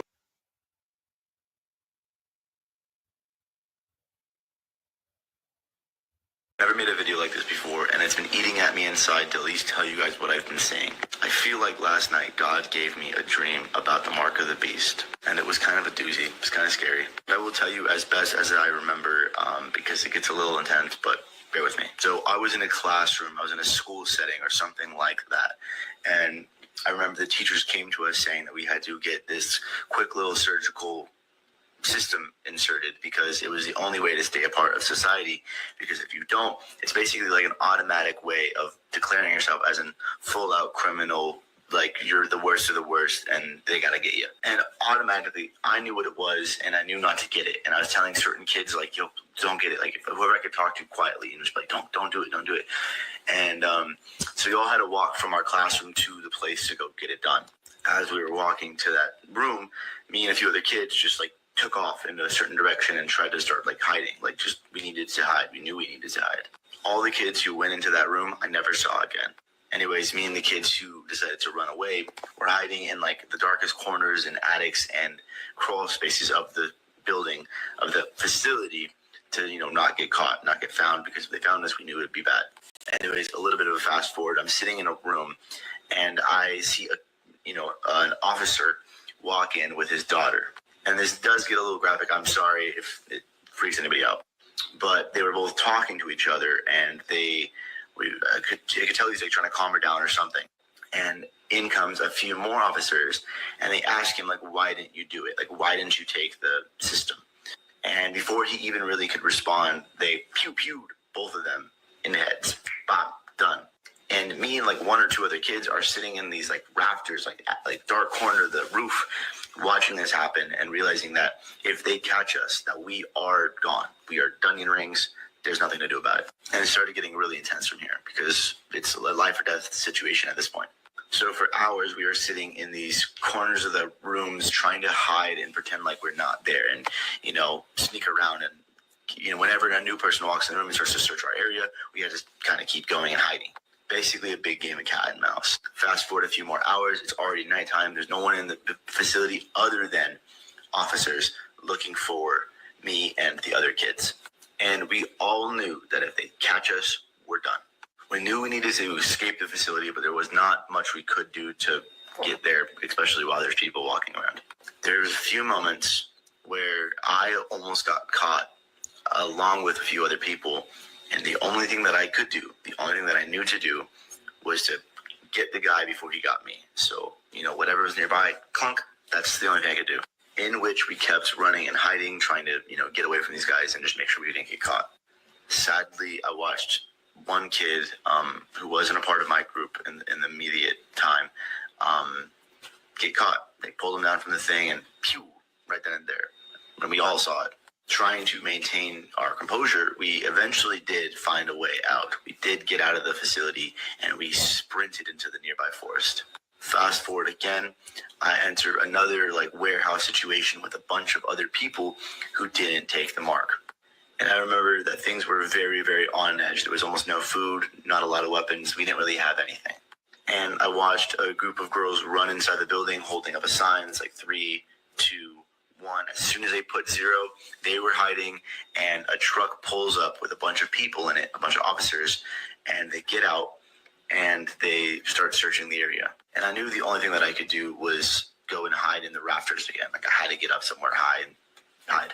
And it was so scary because I was trying really hard not to knock anything over. In the area that I was in, there's a bunch of tools and stuff in this warehouse, and one little nut or screw falling off where I was would tell them, hey, come get me. Like, it was pretty terrifying. And so anyways, I was up in the rafter. I got my way up there, and I watched these guys start to really search every single corner of this building, and it felt in my gut that it was only a matter of time before they find me. So I had to just keep hiding. I had to keep finding a way out. And then I woke up, and man, it felt really real. It felt extremely realistic, and there were some other details I won't go into because they were just a little bit more graphic, but it was real. It was there. I was there. And part of me just knows that when this mark actually comes, when the mark of the beast actually comes, this is how it's going to be. It's going to be at a point where if you take it, you're part of society, but you deny God. And if you don't take it, you will be. But again, I don't know. I'd rather go and be for my belief in God than be conform to whatever society wants me to do. At least I know I'm going to the kingdom. You better hope he's an Israelite, okay? Because you heathen, it don't matter if you don't take the mark of the beast. You're still going into captivity. Thus saith the Lord, okay? So, you know, the salvation is only for the elect of Israel. So the elect of Israel are the only ones that, you know, are gonna be saved. for not taking the MOTB, okay? And the Lord has to have his spirit on you to be able to withstand that type of temptation, you know, because it's getting ready to come upon all the world, and it's not something to take lightly, okay? Now, in the book of Revelations, we bring this out all the time. This is relating to what he saw in his dream, man, because this is a very important prophecy to get right. Okay, you got a lot of other camps teaching that this is talking about other stuff, but for those who, those who the Lord has opened your eyes to, for those who the Lord's eyes are open, you can see without a doubt that this is talking about the microchip. Okay, Revelations 13:16, and he causeth all, see, all, both small and great, rich and poor, free and bond. So everybody on earth, it don't matter if you're prisoner, rich, it don't matter, because your money ain't saving you from this, man. Okay, you're all gonna have to receive this mark, right? It says it causes all to receive a mark. It says in their right hand or in their forehead. Now, most people are gonna get it in their hand, but to get it in your head, which is the Neuralink, that's gonna probably come at a price, which, most people are just gonna want to take the one in their hand, which if they're gonna force it on you, of course, they're not gonna charge you just like the jump shot, man. Okay, they wasn't charging, but in fact, they were trying to give people incentives to take it. And it's probably gonna be the same with the MOTB, the microchip, right? But the Neuralink, there's gonna be a bit of a procedure, a surgery to get that in, and plus you're probably gonna be able to do more things with that. So it'll probably be for those that have a bit of money. You'll probably have to pay for that. There'll be more people getting it in their hand than in their foreheads. Now, what they're gonna do is cause you to get this mark in order to be a part of this society, just like that man said in that dream he saw, right?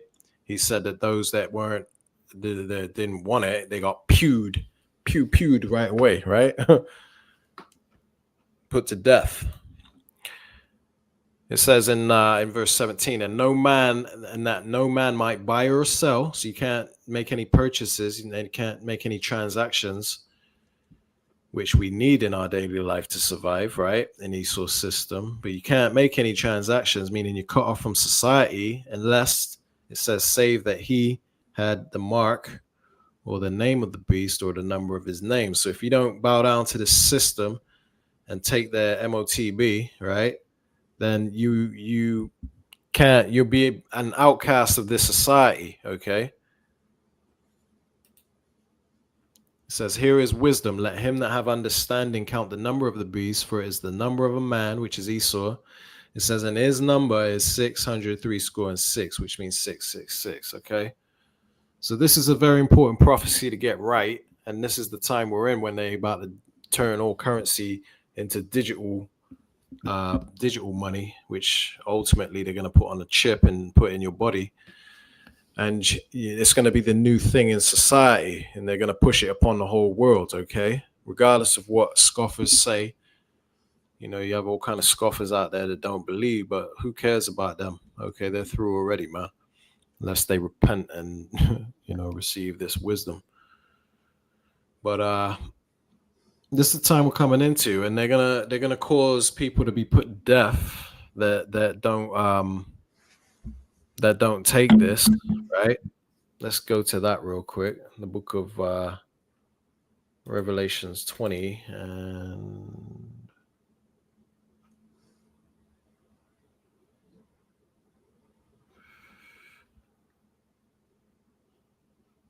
where is it?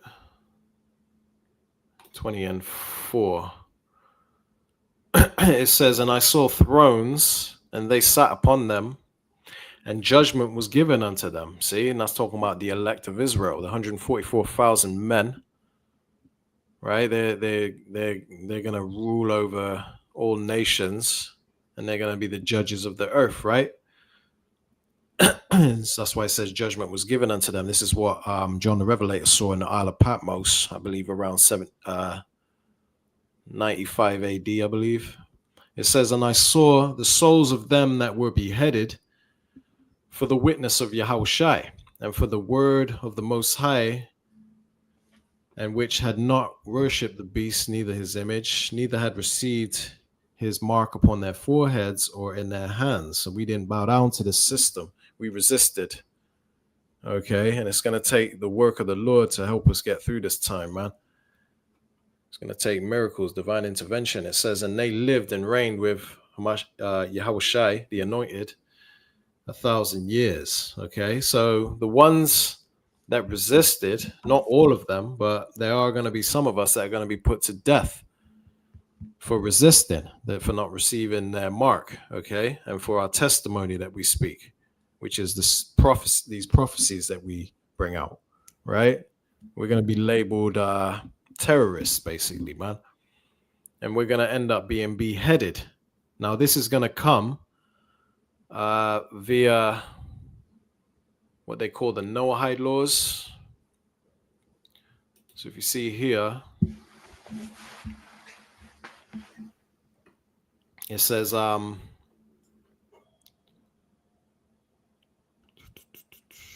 is it?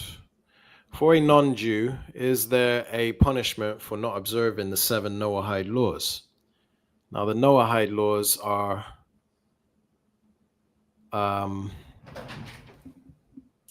a set of laws that is in the Talmud. That basically, one of them is if you worship the God of the Bible, basically, right? Which they say is Jesus, right? But we know it to be Yahushai. But if you worship the Lord, then that's punishable by death. And the death that one of the forms of death that they're talking about is decapitation. So it says, yes, they are punishable. Where was the question? It says,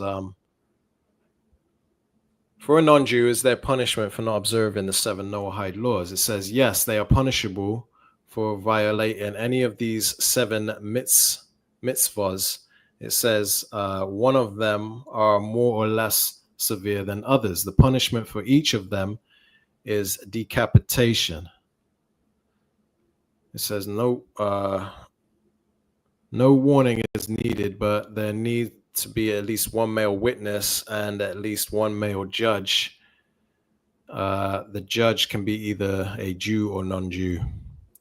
If he committed the violation in error, he is not punished. It says error means that he was unaware that the object is forbidden, is a forbidden one. And then it gives an example. But anyway, that's not going into too much detail. But here, what is this crap? Breaking Noahide laws, understanding severe consequences. These are some websites I dug up before this lesson. It says the Noahide laws, also known as the 7 laws of Noah, are a set of universal moral laws that, according to the Talmud, were given by God as a covenant with Noah and the sons of Noah, i.e., all of humanity. It says the laws include prohibitions against idol worship.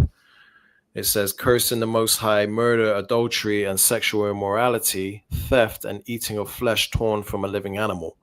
It says, as well as the obligation to establish courts of justice. It says, while classical Jewish texts like the Talmud discuss the consequences of violating these laws, in practice, these penalties were rarely, if ever, applied. It says the Talmud suggests that violating any of the Noahide laws could result in capital punishment, but this understanding is within the context of the Talmudic legal system. It says where capital punishment was rare and surrounded by safeguards. Anyway, it goes into it a bit, but basically they state on the Georgia Guidestones, right? You got text on the Georgia Guidestones that speaks about, let me view this image real quick. It says to maintain humanity under 500 million in perpetual balance with nature, right? So they're talking about depopulating the earth. So they'll be glad to get rid of those that are resisting their new world order, right? Because this is a part of their new order. And they took these Georgia Guidestones down in preparation for what's coming, basically. Now you have let me show you this image here. It's a bit more clearer. It says there's one of the laws on their Georgia Guidestones. It says, let all nations rule internally, resolving external disputes in a world court. So basically, they're talking about a world court, which they're going to be, the world court is going to uphold the 7 Noahide laws, man. Because this is the laws of the Talmud, which is the Jewish laws, right? And basically, they're gonna force that upon the whole world, man. So basically, anyone that chooses not to bow down to their system is gonna do that because of what they read in the Bible, where it says that, you know, it's the mark of the beast, and they're gonna know that. So punishment by resisting, according to your, you know, what they call your religion, right? Your religious beliefs. Because we believe, obviously, that it's the mark of the beast. So according to that, punishment will be, by the world court, the punishment will be, according to the 7 Noahide laws that they'll uphold, is decapitation, right? Now that lines up exactly with what we read here in Revelations 20:4, which John the Revelator saw. He says he saw them that had gotten the victory, basically, right? And right here it says, and I saw the souls of them that were beheaded, see? For the witness of the Lord, Yahushai, and for the word of the Most High, and which had not worshipped the beast, neither his image, neither had received his mark on their foreheads and in their hands. And they lived and reigned with the anointed 1,000 years, see? So this is what's coming, man. You know, decapitation, not for everybody that resists, because the Lord says he's going to, you know, his servants, he's going to spare them from the hour of temptation, right? But it is coming. You got precept, yeah? Yeah. But it is coming. It is gonna. A lot of people will be put to death for that. Let's give you the stage real quick before I bring out the next part I want to bring out. Yeah. So this is in the book of Revelation, chapter 14, verse 9. So it's going off the back of what you were saying about how people are going to choose to accept the mark, and there's going to be a group of those that ain't going to, you know, accept it and be outcast from society. Now, that guy in the end of the video that you just played, the one that had that dream, he was saying that, you know, because he said it kind of proudly, like, I'm not taking it because I know I'm going to be in the kingdom. Like, you know, it's a bit bold statement to make, because, you know, he that endureth until the end, the same shall be saved. So you don't know if he's going to make it to the end, you know what I mean? Or if even if it applies to him, if he's not of the elect, right? But this scripture here, Revelation 14:9, it says, and the third angel followed them, saying with a loud voice, if any man worship the beast and his image and receive his mark in his forehead or in his right hand, says the same shall drink of the wine of the wrath of the Most High, which is poured out without mixture into a cup of his indignation. It says righteous anger. Now we understand that, you know, the Lord's going to be using them ICBMs to deliver a message to America, you know, to basically put an end to them, you know. And that indignation also, you know, that translates over to anybody that accepts that mark, you know, like Revelation 13 and 16 onwards, you know, mentions, like, you know, he will cause all the ones that choose, you know, to accept it, they're going to be caught up in this indignation, this righteous anger. I'm going to keep reading. It says, and he shall be tormented with fire and brimstone in the presence of the holy angels and in the presence of the Lamb. So you're going to be cooked. You know, you're going to end up in that lake of fire when America's getting that judgment, and then nuclear ICBM missiles are striking. All those that chose to follow after Esau Edom, the enemy, is going to die with him, you know, in the presence of the angels. And the elect are going to be up in them chariots watching America receive its judgment. Yeah. And it says presence of the Lord and his angels, because the Lord is going to be there in the chariots. Yeah. And the angels will be in the chariots above America when America gets destroyed by them nukes. They're going to get delivered in what people call the rapture. And, you know, a lot of people call abduction by UFOs, right? But this is how it's going to go down, okay? And the elites know this. Yeah. I want to also get this in Revelation chapter 16. All right. Start from the top, verse 1. It says, "And I heard a great voice out of the temple saying to the 7 angels, Go your ways and pour out the vials of the wrath of the Most High upon the earth." Right? And it says, "And the first went and poured out his vial upon the earth, and there fell a noisome and grievous sore upon the men which had the mark of the beast, and upon them which worshipped his image." Right? Mhm. So now you understand, like, you know, before that nuclear fire, you're gonna go through all kinds of hell. You're gonna get them boils, you know, that Mhm. noisome and grievous sore. When you put that microchip, you know, inside you, you know, that thing's gonna be like, I don't know, 5G radioactive. You know what I mean? You're gonna be cooking from the inside. Yeah, Like a microwave meal. it'd be a little hot spot. A personal walking hotspot. A you know little what I mean? hot spot. That's it. You know, you find one of them 5G towers that start malfunctioning, and you're just cooking from the inside. You know what I mean? Oh man. But yeah, man, that judgment is severe, and that's what Mm. we're as watchmen, we're warning our people about. Like, look, it's about to get difficult out here, man. Like, being cut off from society, you know, and a lot of women, like, not to jump back on the women, a lot of women like to be comfortable. It's gonna be uncomfortable in them days. When you're cut off from society, you ain't gonna have a nice warm bed. I mean, you ain't gonna be, you know, you're gonna be out there in the wilderness running for your life. You know, so it's gonna get. It's lucky. You might have a nice. They might have a nice warm bed if they get with a man of the Lord. Well, yeah, Servants are gonna eat. yeah.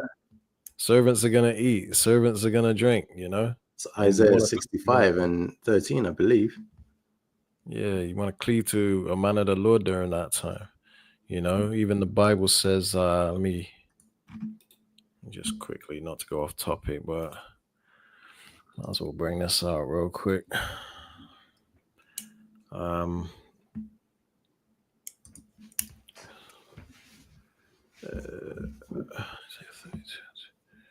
But yeah, it's gonna be a rough time, you know. Gonna be outside with the bugs. Me, I'm not too, you know, too fussed about bugs, but I know, like, one of them little flies fly past your ear, you know, ready to fight. Ready to fight the air. Right, this is Isaiah 32:2. It says, "And a man shall be as a hiding place from the wind." The wind meaning the destruction that's coming, man. Not the nuclear well, that too, but before that, the chaos that's coming. Okay, a man shall be a hiding place from that. It says, "And a covert from the tempest, as rivers of water in a dry place, as a shadow of a great rock in a weary land." See, so you know you're in a dry place like a desert, and there's no water, but then you find water. You're gonna be relieved. You're gonna run to that for protection, for life, right? And it says, "And a man shall be as a hiding place from the wind, a covert from the tempest, rivers of water in a dry place, as a shadow of a great rock in a weary land." See, so a man is going to be women's protection during that time, man.